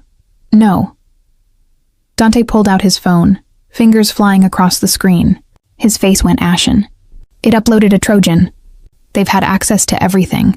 Our communications, our operations, our safe houses. Then they're tracking this car," Valentina said. "Ditch it." "Now," Dante ordered. Valentina turned hard into a parking garage, killing the lights. They abandoned the sedan, moving on foot through the shadows. 4 blocks later, they commandeered a civilian car. Valentina hot-wired it in under 30 seconds. "Where?" she asked. "The Bronx safe house. The old one. Before digital records." Dante turned to Arya. "And you're going to tell me everything you know about the FBI's operation. Every detail. Every agent. Every plan. I already told you, they cut me out. Then you'll tell me what you knew before." His eyes were chips of obsidian. "Because 4 of my men died tonight, and someone is going to pay." They drove for 20 minutes in tense silence, constantly checking mirrors for tails. The safe house was a crumbling brownstone in a forgotten neighborhood, the kind of place cops didn't patrol and cameras didn't reach. Inside, the space was Spartan. Metal chairs, a card table, weapons cache, emergency supplies. Valentina posted Marco at the window as lookout. Dante turned on Arya. Talk. The operation started 6 months ago, she began, exhaustion making her voice flat. The FBI's organized crime task force wanted to dismantle the 5 families. They targeted you specifically because you're the youngest, the newest Dawn. They thought you'd be the easiest to flip or frame. They were wrong, Dante said. Obviously. Arya sank into a chair. They placed me at Giardino Nero after learning it was your regular spot. The goal was to gather intelligence, find leverage, eventually get someone inside your organization. Then I made it easy by kidnapping you. Dante's laugh was bitter. Then I made it complicated by... She caught herself. By fucking me? Dante finished coldly. Let's not pretend that meant anything. Arya's temper flared. You think I planned that? You think I wanted to fall for a man who murders people for a living? You didn't fall for me. You played a role. I gave them your location tonight. The words exploded from her. The burner phone call. I told them you were moving on my father. I tried to stop you, but instead of extracting me, instead of protecting my father, they set a trap. They wanted both of us dead or captured. Silence crashed through the room. Both of us? Dante's eyes narrowed. Don't you see? Arya stood pacing. My father isn't just bait for you. He's leverage over me. They knew I'd go rogue to protect him. They knew I'd compromise myself getting close to you. And when I did, when I crossed the line, I became expendable. She's not wrong, Valentina said quietly. The FBI's been known to sacrifice undercover agents who get too close to targets. Easier than dealing with the fallout. Dante studied Arya with unreadable intensity. So the question becomes, are you a liability or an asset? I'm someone who just burned her entire life for you, Arya said. The FBI thinks I've betrayed them. You think I've betrayed you. My father, her voice cracked. My father either thinks I'm dead or wishes I was. He's alive, Marco called from the window. Just got confirmation. FBI extracted him immediately after the ambush. He's in protective custody. Relief flooded Arya so intensely she swayed. Dante caught her arm, steadying her. So he lives, Dante said. And the FBI has him locked down, which means I can't touch him. Would you? Arya asked quietly. Even now? Even knowing what it would do to me? Their eyes met. In that moment, the war between them crystallized. Duty versus desire, justice versus vengeance, the impossible space where love bloomed in toxic soil. I don't know, Dante admitted. A week ago, without hesitation. Tonight? He released her. Tonight, I'm too tired to know the difference between strategy and stupidity. Valentina's phone buzzed. She checked it, face paling. Boss, we have a problem. What now? The Moretti family. They're claiming the ambush was our fault. That we brought federal heat down on all 5 families. They're calling for a sit-down. Dante's expression went arctic. When? Tomorrow night. Neutral ground. All families present. Valentina met his eyes. Boss, if you don't show, they'll see it as weakness. If you do show, they'll demand reparations. Blood or territory. Or my head, Dante finished. Let me guess, Arya said. The Morettis are your biggest rivals? The Morettis are vultures who've wanted my territory since my father died. Dante moved to the weapons cache, checking a Glock with practiced ease. Vincent Moretti will use tonight's disaster to turn the other families against me. Tomorrow night could be a sit-down or an execution. Then don't go, Arya said. 3 pairs of eyes stared at her. If it's a trap, walking into it is suicide. She continued. You said your organization has protocols. Use them. Ghost until things settle. I can't. Dante's voice was steel. If I hide, I lose everything. My territory, my people, my empire. The families only respect strength. Then show strength differently, Arya pressed. Expose whoever sold you out. Prove the FBI's been playing all 5 families. Turn the sit-down into your advantage. Valentina's eyebrows rose. That could work, If we can prove federal infiltration across the board, the families will unite against the common enemy. And how do we prove it? Marco asked. We don't have evidence. No, Arya said slowly. But I know who does. Dante turned to her. Your FBI handler, Webb. He's been running operations against multiple families for 2 years. If we can access his files, you want me to break into an FBI field office? Dante's laugh was incredulous. I want you to use me as bait. Arya's heart hammered. Webb thinks I'm compromised. He'll want to debrief me, extract whatever information I have before cutting me loose. If I reach out, offer to come in, he'll meet me. Somewhere isolated, controllable. And then? Valentina asked. Then you take him. Get his files. Expose the whole operation.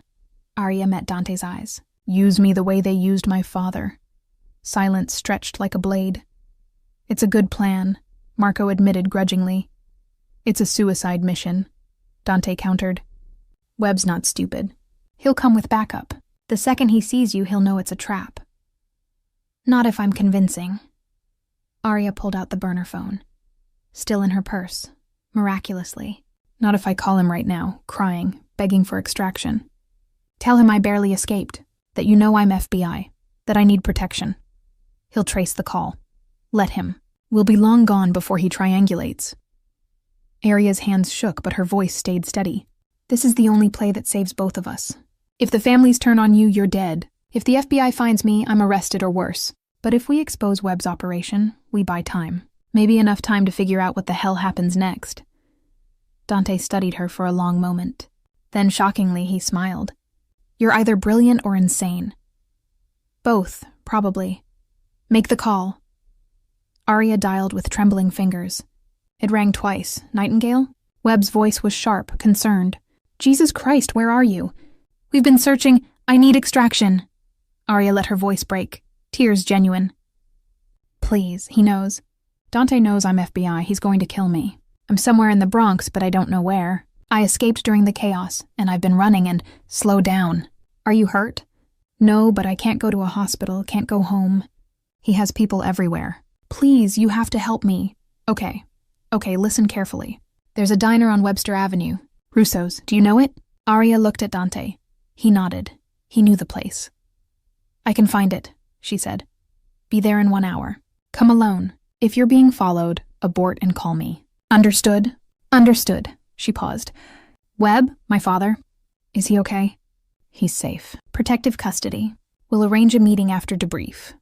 His voice softened. You did good work, Arya. We got Caruso dead to rights. Multiple witnesses saw him at the scene. Whatever happens next, you completed your mission. The words were acid in her veins. Thank you, sir. She ended the call. Russo's diner, Dante said. 3 blocks from the old Moretti territory.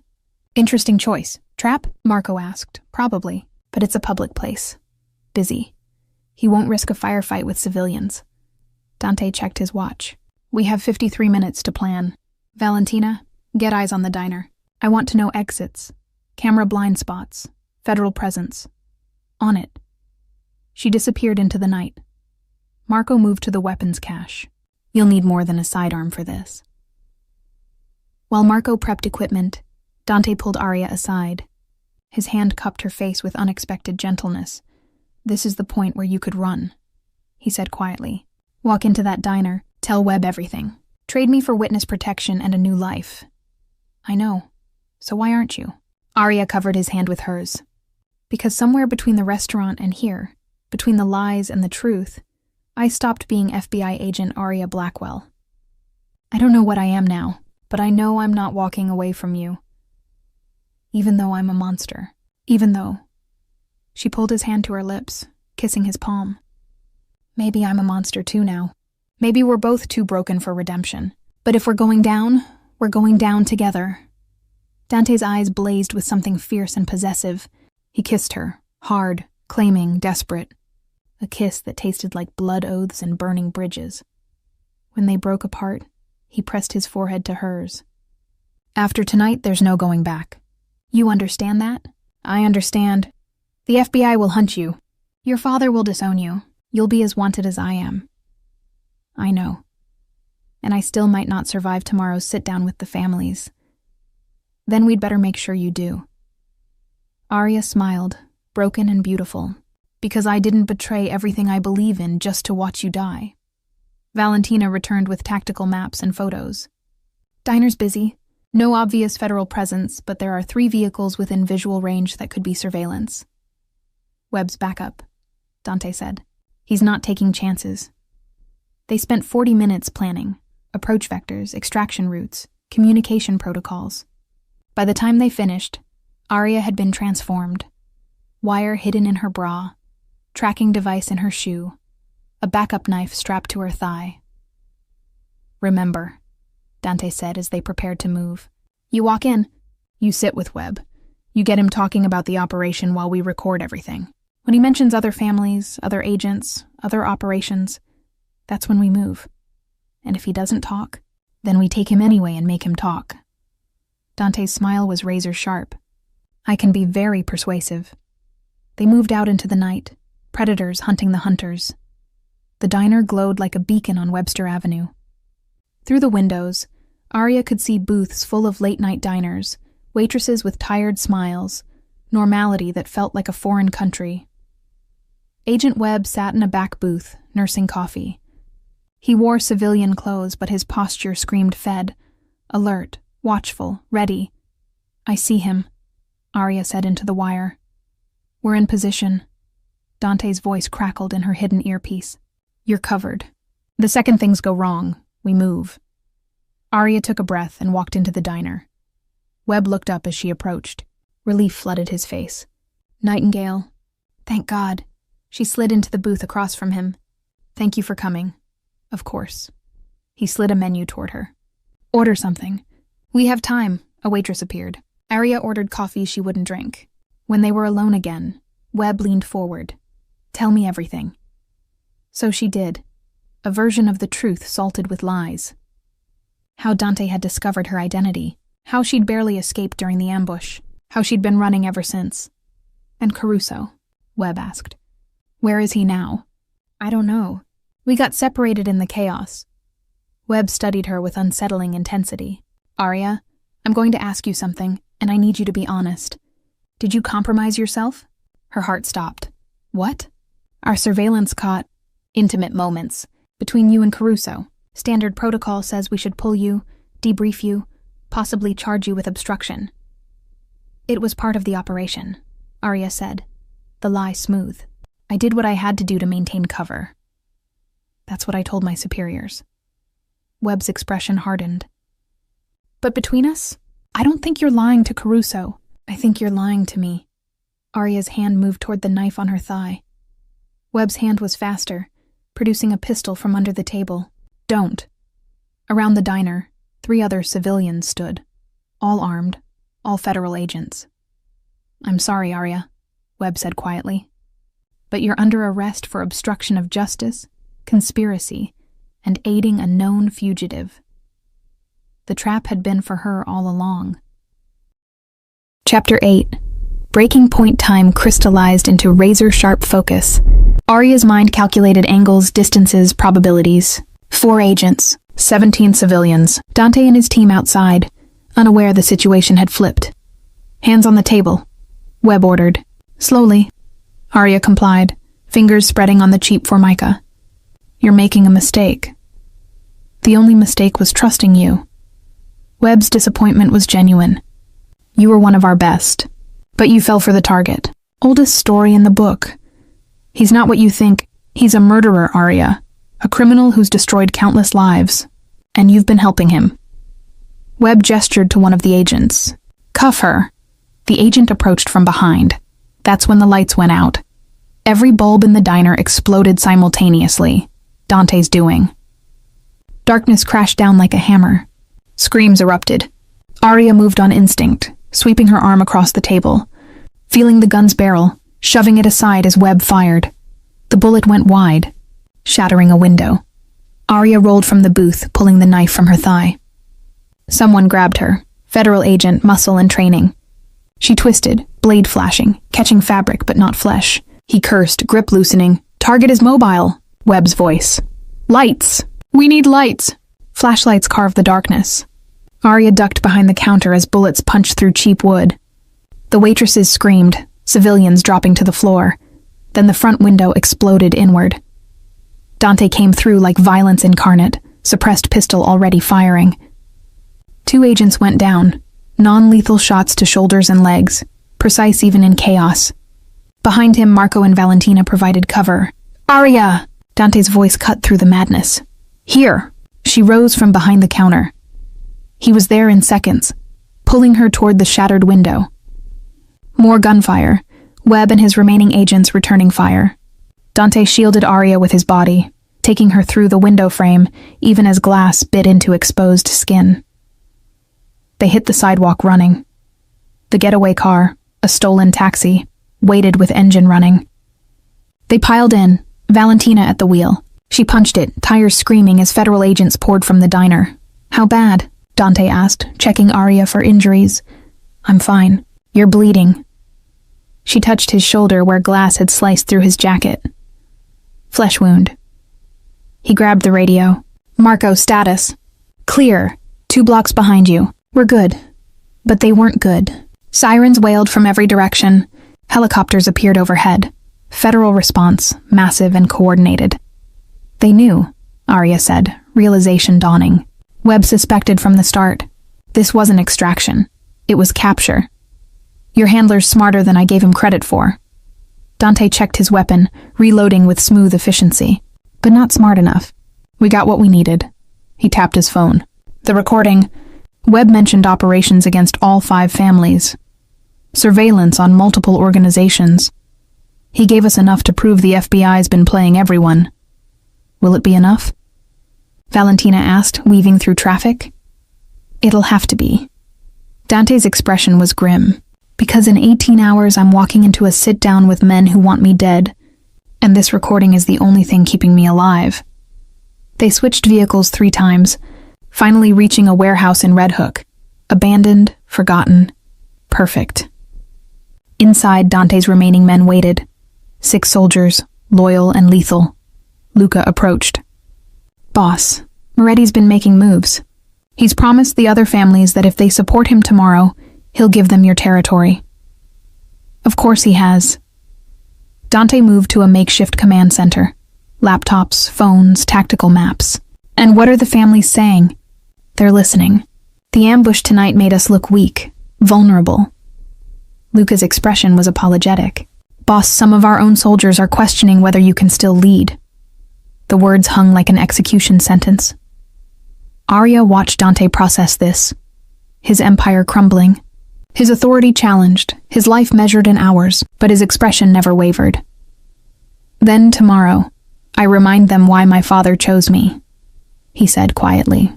"I remind them what happens when you mistake mercy for weakness." He turned to his men. "Get rest. Tomorrow night we go to war." They dispersed, leaving Dante and Arya alone in the vast empty space. "You should go," Dante said without looking at her. "Webb probably offered witness protection in exchange for testimony. You could still take it, disappear, start over, and leave you to face this alone? I've been alone since my father died. I'm used to it." Arya crossed to him, turning him to face her. In the harsh warehouse light, he looked younger, vulnerable in a way he'd never let his men see. "You're not alone," she said. "Not anymore." "Arya, no." She framed his face with her hands. "Listen to me. I've lost my career. My father probably disowned me. The FBI wants me in prison. I have nothing left except this, except you. So if you're going to that sit-down tomorrow, I'm coming with you." "Absolutely not. I'm an FBI agent who just burned her entire life for you. Use me. Let me testify about the federal operations. Let me be your proof." Her eyes blazed. "You want to show strength? Show them you have leverage even the FBI can't touch." Dante stared at her. Then slowly he smiled, genuine this time. "You're insane. I learned from the best." He kissed her then, deep and desperate, a drowning man finding air. When they broke apart, his forehead rested against hers. "If we survive tomorrow," he whispered, "I'm never letting you go." "Promise?" "Blood oath." He pulled a knife from his belt, small, wickedly sharp. Before Arya could protest, he drew it across his palm, blood welling crimson. Then he offered it to her.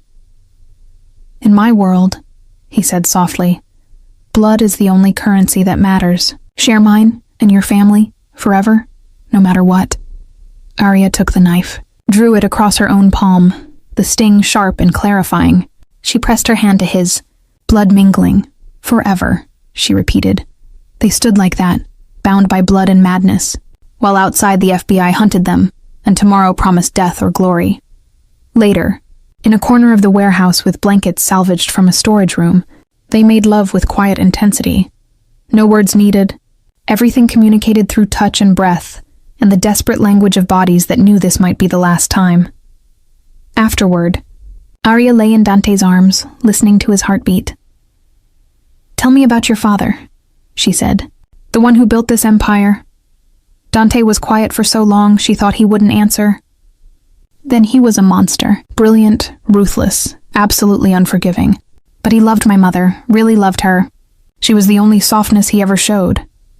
His voice roughened. "When she died, something broke in him. He became worse, crueler. By the time I inherited, I swore I'd be different. I'd build an empire on strategy, not just brutality. On honor, even if it was criminal honor. Did you succeed? I thought so. Until tonight. Until I realized I've been playing chess while everyone else played war." He tightened his arm around her. "Tomorrow I stop playing. What does that mean?" "It means Vincent Moretti has been trying to take my territory for 3 years. Tomorrow I'm going to give him exactly what he wants." Arya sat up, alarmed. "You're surrendering?" "I'm setting a trap." Dante's smile was predatory. "And you're going to help me spring it." He explained his plan. Audacious, dangerous, absolutely insane. By the time he finished, Arya was either grinning or having a breakdown. Possibly both. "This will either make you king of New York," she said, "or get us both killed. Those have always been my only 2 options." He pulled her back down. "Get sleep. Tomorrow we remake the world or burn it down trying." Arya closed her eyes, but sleep was impossible. In 15 hours, they'd walk into a room full of killers. In 15 hours, everything would change. She'd crossed the line from law enforcement to criminal. From agent to accomplice. From daughter to exile. And strangely, she'd never felt more free. Chapter 9. The sit-down. The warehouse on the Brooklyn waterfront was neutral ground, belonged to no family, controlled by old traditions older than the 5 families themselves. Tonight, it would host either peace talks or a massacre. Arya adjusted the wire taped to her ribs. Not FBI this time, but Dante's. They'd spent the afternoon rehearsing, planning, preparing for every contingency. "You look beautiful," Dante said. She wore the black dress from last night, elegant armor for a battlefield dressed as diplomacy. Dante wore a charcoal suit, his father's family ring prominent on his finger. "You look terrifying," she replied. "Good." He checked his weapon. The Glock rode in a shoulder holster. Backup piece at his ankle. "Remember the plan. When I give the signal, I know." Arya touched his face. "Be careful." Careful died last night. He kissed her, quick, claiming, final. "Let's go remind them who I am." They left the warehouse with an escort of 6 men, all that remained of Dante's inner circle after the FBI ambush. 2 SUVs, bulletproof glass, enough weapons to start a war. The drive took 20 minutes. Brooklyn's waterfront loomed industrial and menacing, warehouses crouching like sleeping giants. The meeting site sat at the end of a pier, isolated, exposed, perfect for either negotiation or execution. 4 other vehicles waited, 1 for each family. Moretti, Vitelli, Russo, Chen, the 5 families who'd ruled New York's underworld for generations. "They're all here," Marco said from the driver's seat. "Boss, you sure about this?" Too late for doubts. Dante exited the SUV, Arya followed. Around them, soldiers from each family stood at attention. A show of force, a reminder that peace was temporary, and violence was always seconds away. The warehouse door opened. A man emerged, ancient, stooped, wearing a suit older than Arya, the mediator, one of the last remaining ties to the old ways. Don Caruso, he said in Italian. The families wait. Then let's not keep them. Dante offered Arya his arm. My associate will be joining us. The mediator's eyebrows rose. A woman at the table? Unprecedented. So is an FBI operation targeting all 5 families, Dante countered. Tonight is full of precedents. They entered the warehouse. Inside, a single table dominated the space, round, elegant, surrounded by 5 chairs. 4 were occupied. Vincent Moretti sat directly across from the empty chair, his smile sharp as a blade. To his left, Don Vitelli, gray-haired, traditional, dangerous. Don Russo, younger, hungry. And Chen Wei, the quietest and potentially deadliest of them all. Behind each Don stood their lieutenants, soldiers, the machinery of organized crime on full display. Dante, Vincent Moretti purred. So good of you to join us. I wasn't sure you'd have the balls to show. Vincent. Dante took his seat, gesturing for Arya to stand behind him. Always a pleasure to see you wearing that cheap cologne and cheaper threats. Fury flickered across Moretti's face. Don Vitelli cleared his throat. Gentlemen, we're here to discuss last night's complications. Don Caruso, your operation against Judge Blackwell brought federal attention down on all our families. The question is, what are you going to do about it? I'm going to expose the real problem, Dante said calmly. The FBI has been running operations against every family at this table for over 2 years. Surveillance, wiretaps, undercover agents. They're not targeting me. They're targeting all of us. Convenient excuse, Moretti said. But we have only your word. Actually, Dante gestured to Arya. You have hers. All eyes turned to her. This is Arya Blackwell, Dante said. FBI agent, undercover operative, and as of last night, the woman who chose to burn her career rather than let the Bureau play us against each other. The temperature dropped 10 degrees. You brought a Fed to our table? Don Russo's hand moved toward his weapon. I brought proof. Dante pulled out his phone, connecting it to a portable speaker. Agent Webb, her handler, talking about operations against all 5 families. Listen. Webb's voice filled the warehouse. Multiple organizations under surveillance. The Moretti operation is proceeding. Vitelli's been tougher, but we have an asset in his accountant. Russo's son is cooperating. Don Russo shot to his feet. My son? And the Chen family thinks they're untouchable, but we've had their phones tapped for 6 months. It's only a matter of time before we bring them all down. Silence fell like a guillotine. Don Vitelli spoke first. If this is genuine, it's genuine, Arya said, stepping forward. I was part of the task force. Every family here has been infiltrated. The FBI's plan was to turn you against each other, let you destroy yourselves while they gathered evidence. And we're supposed to believe you? Moretti's laugh was ugly. You're Caruso's whore. You'll say anything he tells you to. Arya's smile was razor sharp. I'm the woman who just committed career suicide to expose federal overreach. What's your excuse for being played like a fool for 2 years? Moretti lunged from his chair. His men moved. Dante's men moved. Weapons materialized. Enough. The mediator's voice cracked like thunder. Violence at this table is forbidden. Sit. Now. Slowly, reluctantly, everyone sat. Chen Wei spoke for the first time, his English precise. If Agent Blackwell speaks truth, we have bigger problem than territorial disputes. We have government actively working to destroy us. Exactly, Dante said. Vincent's been pushing for war with me, but that's exactly what the FBI wants. While we fight each other, they build their case. We need to unite, not divide. Pretty speech, Moretti said. But it doesn't change facts. You brought heat. Your operation failed.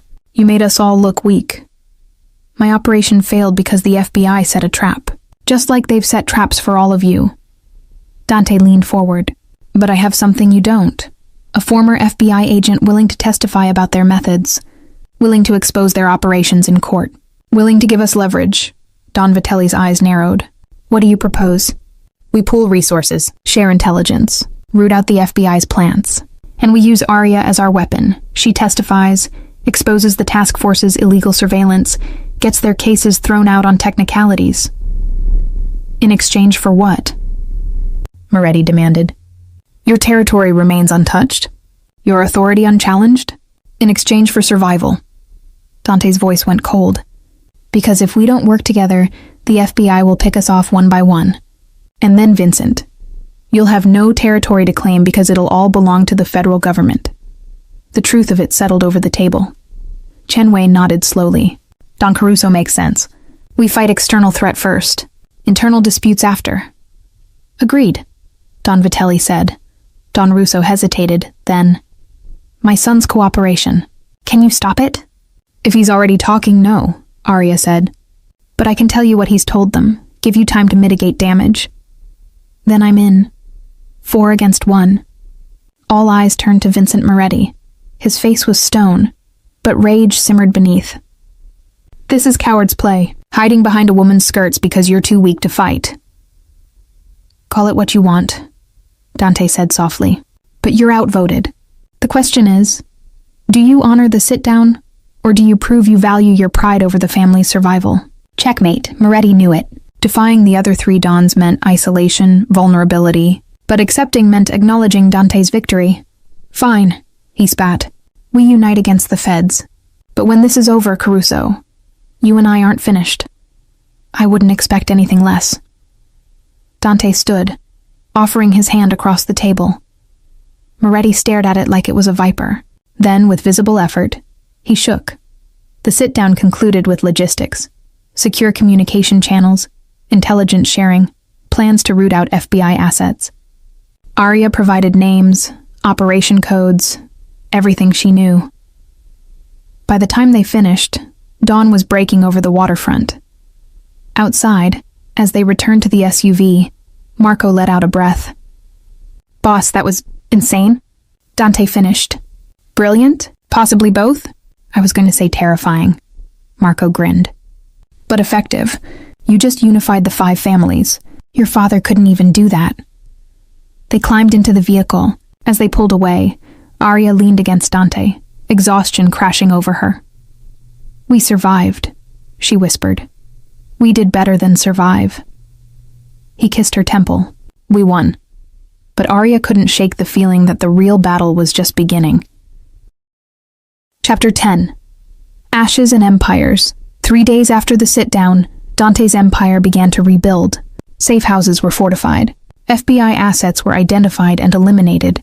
Not killed, but removed, discredited, neutralized. The 5 families moved as one for the first time in decades, and the federal task force found itself suddenly blind. Arya sat in what had become her unofficial office, a corner of Dante's legitimate business headquarters, a real estate firm that laundered money through property deals. She'd been working with Valentina, identifying every FBI operation she knew about, every agent, every informant, burning her former life to ash.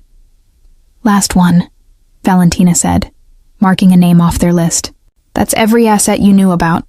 Webb's going to wake up tomorrow with nothing. Good. Arya felt no guilt. Webb had used her father, played games with people's lives. He deserved everything coming to him. Valentina studied her. You're different. Harder. I had a good teacher. Dante didn't make you hard. He just revealed what was already there. Valentina closed the laptop. The question is, what do you do now?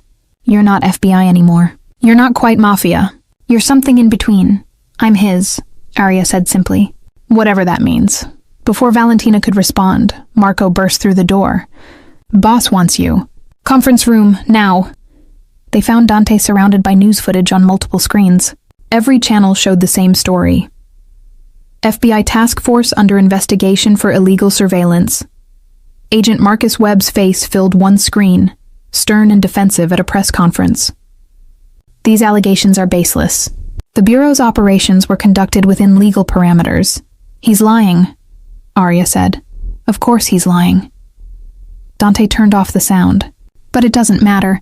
We leaked enough to reporters, fed enough to defense attorneys. Every case his task force built is now tainted. Dozens of convictions will be overturned. And the Bureau's too busy covering its ass to come after us. How long do we have?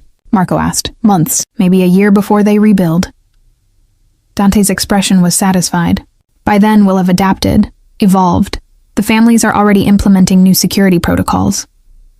Luca appeared in the doorway. Boss, he's here. Good. Bring him in. Arya's breath caught as two soldiers escorted a man into the room. Silver-haired, distinguished, wearing an expensive suit despite his status as prisoner. Judge Richard Blackwell, her father. Their eyes met across the space. Recognition flashed, shock, horror, disbelief. Arya? His voice cracked. They told me you were dead. The accident was staged. She forced herself to remain still. Witness protection. New identity. FBI recruitment. You've been alive for 3 years? Pain etched every word. Do you have any idea what that did to me? He stopped, seeing Dante. You're Caruso. I am. Dante gestured to a chair. Sit, Your Honor. We have much to discuss. I'm not sitting with a criminal. Her father's voice rang with judicial authority. Whatever game you're playing using my daughter... Your daughter came to me, Dante interrupted. Voluntarily, to stop me from killing you initially, then to expose the FBI's corruption. And now? He glanced at Arya. Now she's choosing to stay. Judge Blackwell turned to Arya, betrayal stark on his face. Tell me he's lying. Tell me you're still undercover, still... I'm not, Arya said quietly. I chose him over the Bureau. Over everything. Over your own father. The words hit like bullets. You agreed to be bait, Arya said, voice shaking. Webb told me. You let them dangle you as leverage to draw out Dante. You were willing to die to close the case. To protect you. Her father's composure shattered. They said if I cooperated, if I helped them build the case, you'd be safe when it was over. That they'd keep you out of danger. They lied, Dante said. They were using both of you. And when things went wrong, they were prepared to let you both die, rather than compromise their operation. Judge Blackwell sank into the chair, decades seeming to settle on his shoulders. I don't understand. How did this happen? How did my daughter become... He couldn't finish. A criminal? Arya supplied. Maybe I always was. Maybe that's why I joined the FBI. To fight against the part of myself that understood people like Dante. That saw the gray between black and white. There is no gray, her father said. Law or chaos, justice or anarchy. You know this, do I? Arya moved closer. You sit on a bench and make decisions that destroy lives. You send people to prison based on evidence that might be fabricated, testimony that might be coerced. You call it justice, but it's just another form of power. That's not the same, isn't it? She felt Dante's presence behind her, solid and anchoring. Dante's honest about what he is. You hide behind a black robe and pretend your hands are clean. Her father looked at her like she was a stranger. They were right. You have been compromised. I've been freed, Arya corrected, from the illusion that there are heroes in this story. Silence fell, heavy with broken bonds. Dante spoke, voice measured. Judge Blackwell, you're here because the families voted on what to do with you. The evidence I have of your financial dealings was fabricated, her father interrupted. I never took bribes from your family. Those accounts, those transactions, all manufactured to discredit me when I refused to cooperate with your father. Arya's breath caught. What? My investigation found something your organization wanted buried. Rather than kill me and risk federal scrutiny, they framed me as corrupt. Made it look like I was on the payroll. Judge Blackwell met Dante's eyes. Your father offered me a choice. Accept the false narrative and live, or maintain my innocence and watch my family die. I chose my family. You let the world think you were corrupt? Arya whispered. You let me think. I let you believe I was dead, so you'd be safe from the consequences of my choices. Her father's voice broke. And now I find you've allied yourself with the son of the man who destroyed my reputation. The irony is suffocating. Dante's expression was unreadable. My father made many choices I've spent 3 years trying to undo. But I can't change the past. I can only control the present. He pulled out a folder. These are the original documents proving the financial records were fabricated. I found them in my father's private files after his death. I was waiting for the right moment to use them. He set the folder in front of Judge Blackwell. Consider this my apology for sins I didn't commit but inherited. You'll be released. The families have agreed you're no longer a target, and these documents will restore your reputation. Arya's father stared at the folder like it might explode. Why? Why would you do this? Dante's eyes found Arya. Because the woman I love deserves to have her father back, and because unlike my father, I believe in cleaning up messes rather than burying them. The confession hung in the air. You love her, Judge Blackwell said slowly. You're telling me you love my daughter? With everything I am, Dante replied. Which I know means nothing to you. I'm a criminal, a killer, everything you've spent your life fighting against. But I love her anyway. Arya's throat tightened with emotions she couldn't name. Her father stood, picking up the folder with trembling hands. I need time to process this, to understand what's happened to my daughter. Of course, Dante said. Luca will take you to a safe house. Tomorrow, we'll arrange for your return to your life. The FBI will be too busy with their own problems to care about your testimony. As the soldiers led her father to the door, he paused, looking back at Arya.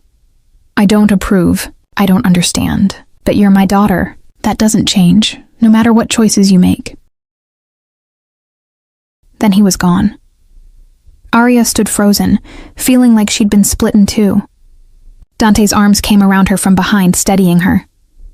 I'm sorry, he murmured into her hair. I should have told you about the documents sooner. You were protecting leverage. I was protecting my empire. There's a difference. He turned her to face him. But your father was right about one thing. You deserve better than this life. Better than me? Stop. Arya pressed her finger to his lips. I made my choice. I chose you. Not because you're perfect. Not because this life is easy. But because with you, I'm finally honest about who I am. A beautiful monster, Dante said softly. You're a beautiful monster. She kissed him, tasting redemption and damnation in equal measure. So what happens now? Now? Dante's smile turned predatory. Now we finish what we started. The FBI is wounded. The families are united. And I have plans. Expansions, consolidations, a complete restructuring of how we operate. Legal? Legal adjacent. He pulled her toward the windows overlooking the city. I'm not giving up power, Arya, but I'm going to transform it. Make it cleaner, smarter. My father ruled through fear. I'm going to rule through strategy. And where do I fit in this new empire? Dante turned her to face him, his expression intense. Everywhere. You're brilliant, trained in law enforcement, understand both sides of this war. You'll be my consigliere, my partner, my equal. Your equal? Arya's eyebrows rose. The 5 families will love that. A woman in leadership. The 5 families will adapt or be replaced. His voice hardened. I just united them through force of will and strategic brilliance. They know better than to question me now. Modest, aren't you? Truthful. He cupped her face. I love you, Arya Blackwell. Former FBI agent, current criminal, future queen of this city. Say you'll stay. Say you'll build this with me. Arya looked out at New York spread before them, a city of 8 million souls, most of whom would never know the shadow wars fought in their streets. A city she'd once sworn to protect through law. Now she'd protect it through a different kind of justice. I'll stay, she said, on one condition. Name it. We do this right. No unnecessary violence, no innocents hurt. We become the empire that keeps worse monsters in check. Idealistic for a crime lord's queen. Someone has to keep your soul from going completely dark. She smiled. Consider it my contribution to the organization. Dante laughed, genuine, surprised, delighted. You're going to be a nightmare to work with. You love nightmares. I love you. He kissed her as the sun set over their empire, painting the sky in shades of amber and blood.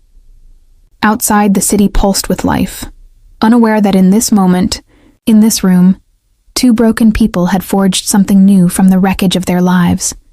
An empire built on ashes and love, a partnership forged in blood and choice, a future written in shades of gray. Chapter 11.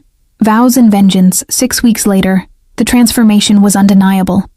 Dante's organization had evolved from a traditional crime family into something more sophisticated, a hybrid of legitimate business and shadow operations that skirted the law without breaking it. When mostly, Arya sat in what was now officially her office, reviewing contracts for a property development deal that would launder money through legal channels. Valentina knocked before entering. "The last of Webb's cases just got thrown out," she announced. "Illegal surveillance. Constitutional violations. His entire task force has been reassigned." Good. Arya didn't feel triumph, just tired satisfaction. What about Agent Webb himself? Under internal investigation. Probably facing termination, possibly criminal charges. Valentina sat across from her. "Your father's testimony helped. Turns out federal judges don't appreciate being used as bait without proper authorization." Arya's relationship with her father remained complicated. They met for coffee once a week, neutral territory, supervised by Luca from a distance. They talked about safe things, weather, books, memories from before everything shattered. They didn't discuss her life with Dante.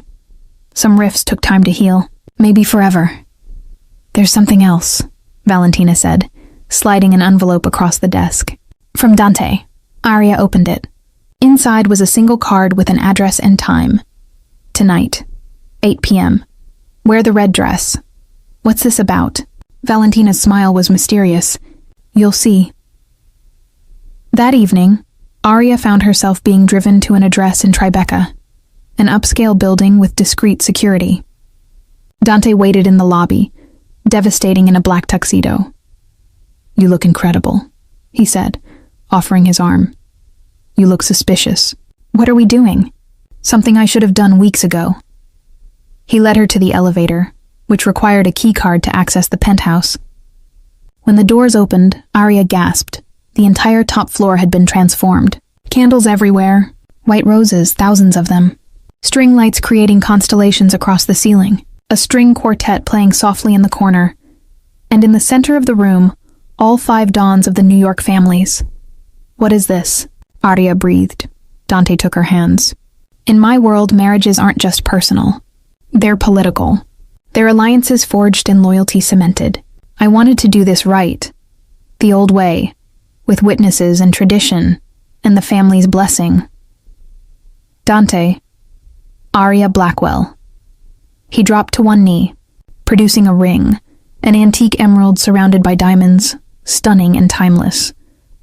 "You've destroyed my enemies, saved my life, and made me believe in something beyond power and violence. You've made me believe in partnership, in love, in a future worth building." Tears blurred her vision. "I'm offering you everything I am. The good, the terrible, the complicated. I'm offering you an empire to build together, a life lived on our terms."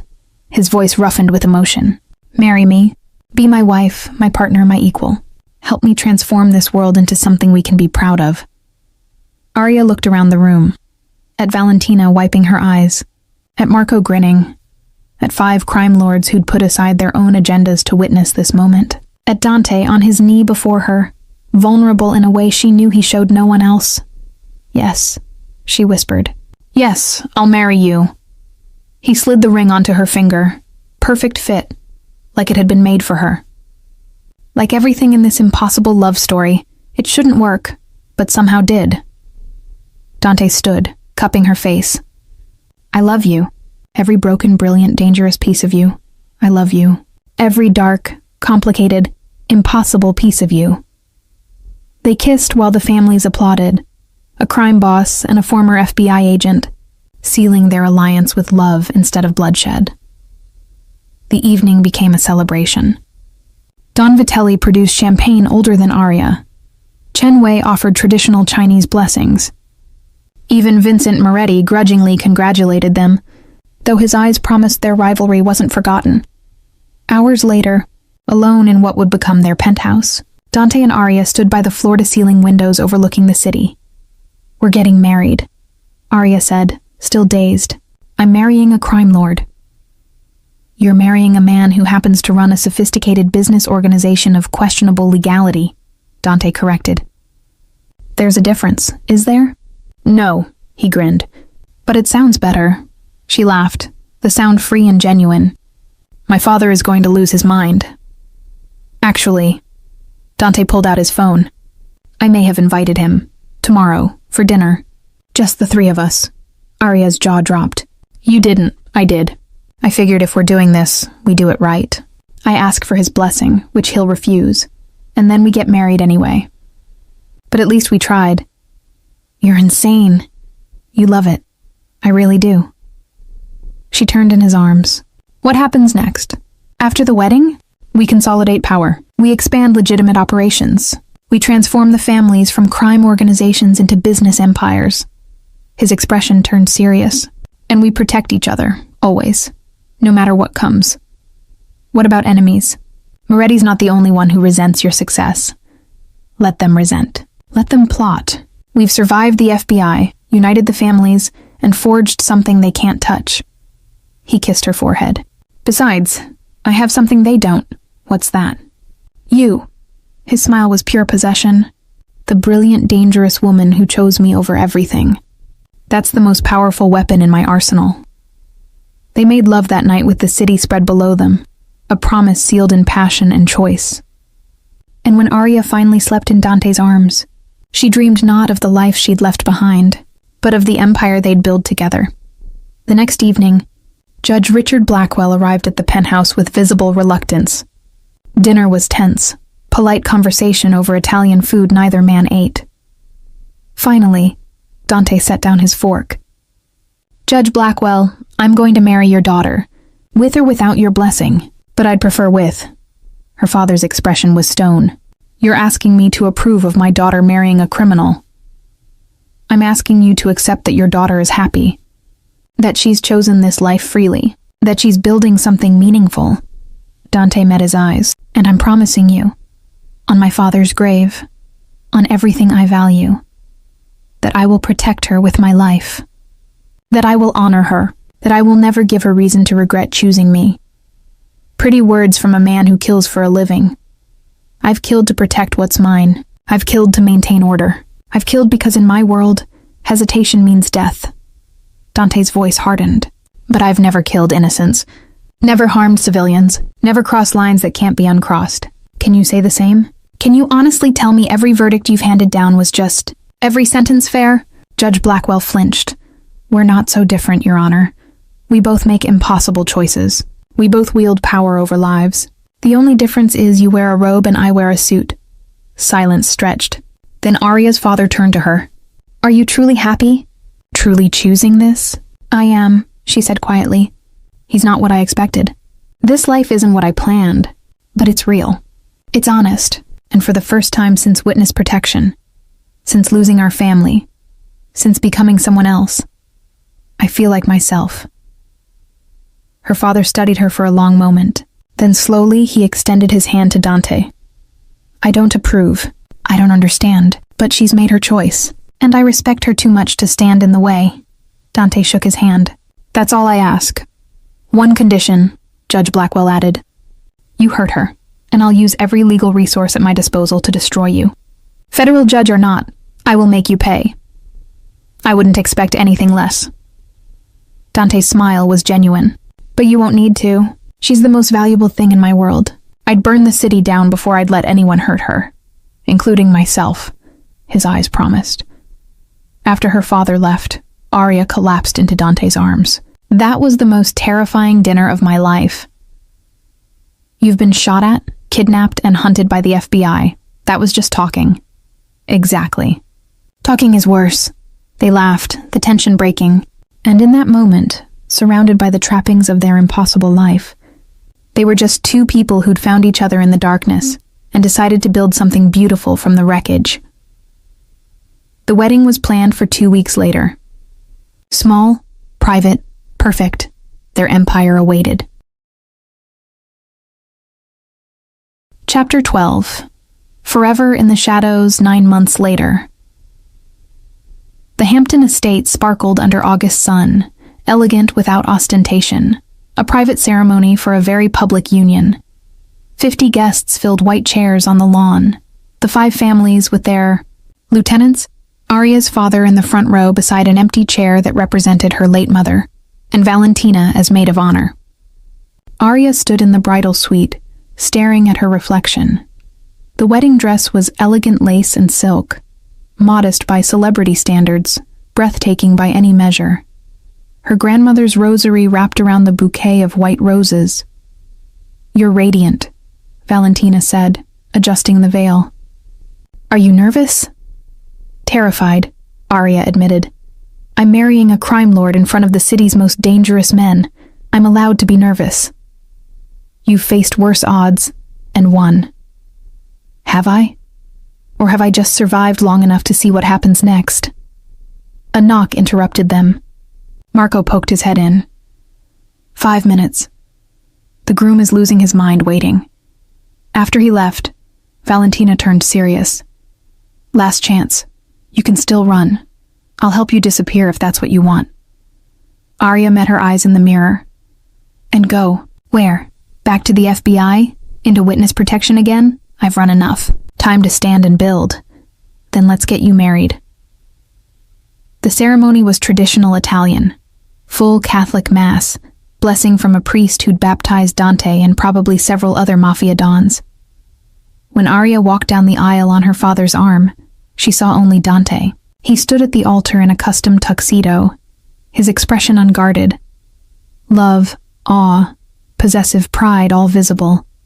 When her father placed her hand in Dante's, the symbolism wasn't lost. A federal judge giving his daughter to a crime lord, blessing a union that defied everything law enforcement stood for.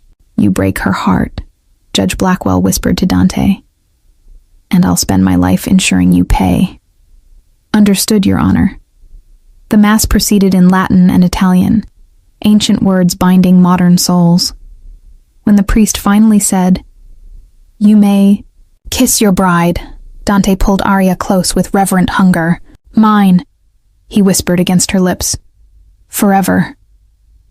"Yours," she confirmed. "Forever." The kiss deepened, promise and possession mingling, until someone, probably Marco, coughed loudly. They broke apart, laughing. Dante took her hand, rings gleaming, his simple platinum, hers the emerald engagement ring paired with a wedding band that matched. "Presenting Mr. and Mrs. Caruso," the priest announced. Applause erupted. Crime lords celebrating love, unlikely witnesses to something pure blooming in their dark world. The reception was lavish, champagne flowing, a 5-tier cake, a live band playing everything from Sinatra to modern hits. Arya danced with her father first, stiff, formal, but he held her like she was precious. "I meant what I said," he told her quietly. "I don't approve of this life, but I see how he looks at you, like you're his salvation." "Maybe we're each other's," Arya said. Then she was dancing with Dante, his hand possessive on her waist, their bodies moving in perfect sync. "Happy?"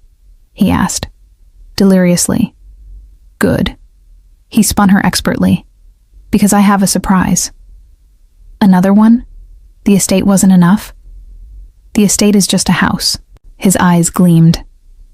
"The surprise is what we're building inside it." Later, after cutting the cake and toasts from unlikely sources, Don Vitelli's was surprisingly touching, Vincent Moretti's was hilariously begrudging. Dante pulled Arya away from the crowd. They walked through the estate gardens, her train gathered in one hand, his jacket discarded, both gloriously rumpled. "I have something to tell you," Arya said when they reached the fountain. "Private, romantic, perfect. So do I. You first." She took a breath. "I'm pregnant." Dante froze, blinked. "You're..." "About 2 months. I found out last week. I wanted to tell you before the wedding, but..." She bit her lip. "I wanted you to marry me for me, not because of obligation." He stared at her. Then suddenly, he lifted her and spun, laughing, pure, joyous, unguarded. "You're having my baby. We're having a baby." "We're having a baby," she confirmed, grinning. "Are you happy?" "Happy doesn't cover it." He set her down gently, cradling her face. "Terrified, ecstatic, overwhelmed. I'm going to be a father. A crime lord father. Our child's bedtime stories will be interesting. Our child will be raised with honor, strength, and values, even if our version looks different than most. He kissed her softly. Thank you for choosing me, for building this with me, for giving me a future I never thought I deserved. You did the same for me. Arya leaned into him. What was your surprise? Less dramatic now, but he pulled out a folder. Legitimate business registration, Caruso Property Development, completely legal, fully licensed. No more shadow operations. We're going clean. Arya's breath caught. You're leaving the families? I'm transforming my role. The new generation doesn't need crime lords. We need business leaders who understand both sides of power.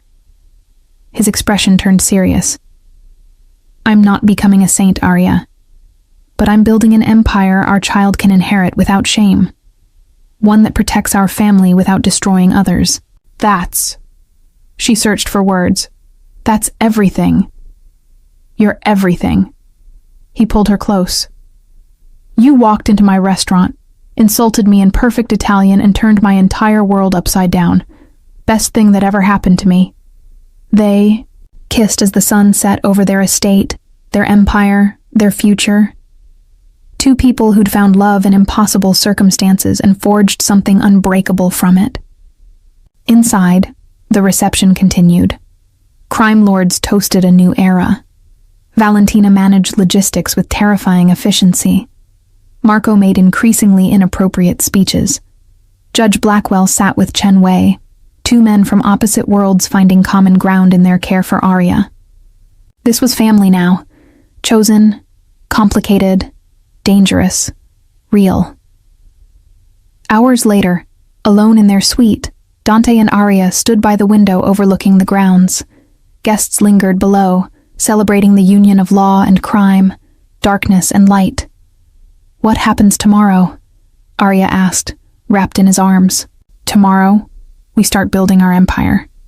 The legitimate one. He kissed her neck. Legal businesses. Community investments. Actual charity work that isn't money laundering. The families will hate it. The families will adapt. Or they'll be replaced by those who do. His hand drifted to her still flat stomach. This child changes everything. I want them to grow up proud of their name, not ashamed. Caruso isn't an easy name to carry. Neither is Blackwell. But together, he turned her to face him. Together, we'll make both names mean something new, something better. Arya kissed him, deep, passionate, full of promise. When they broke apart, she whispered, I love you, Dante Caruso. My husband, my partner, the father of my child. I love you, Arya Caruso, my wife, my equal, the woman who saw the man inside the monster. They made love that night with tender intensity, celebrating not just their union, but the future they'd build. And when they finally slept, tangled together under silk sheets, they dreamed of the empire they'd create, one built on choice, not coercion. On strategy, not just violence. On love that bloomed in shadows and transformed darkness into something like light. Outside their window, New York City pulsed with life. 8 million souls unaware that in this mansion, in this bed, two people were rewriting what power meant. What family meant. What redemption could look like when you stopped trying to be perfect and just chose to be better.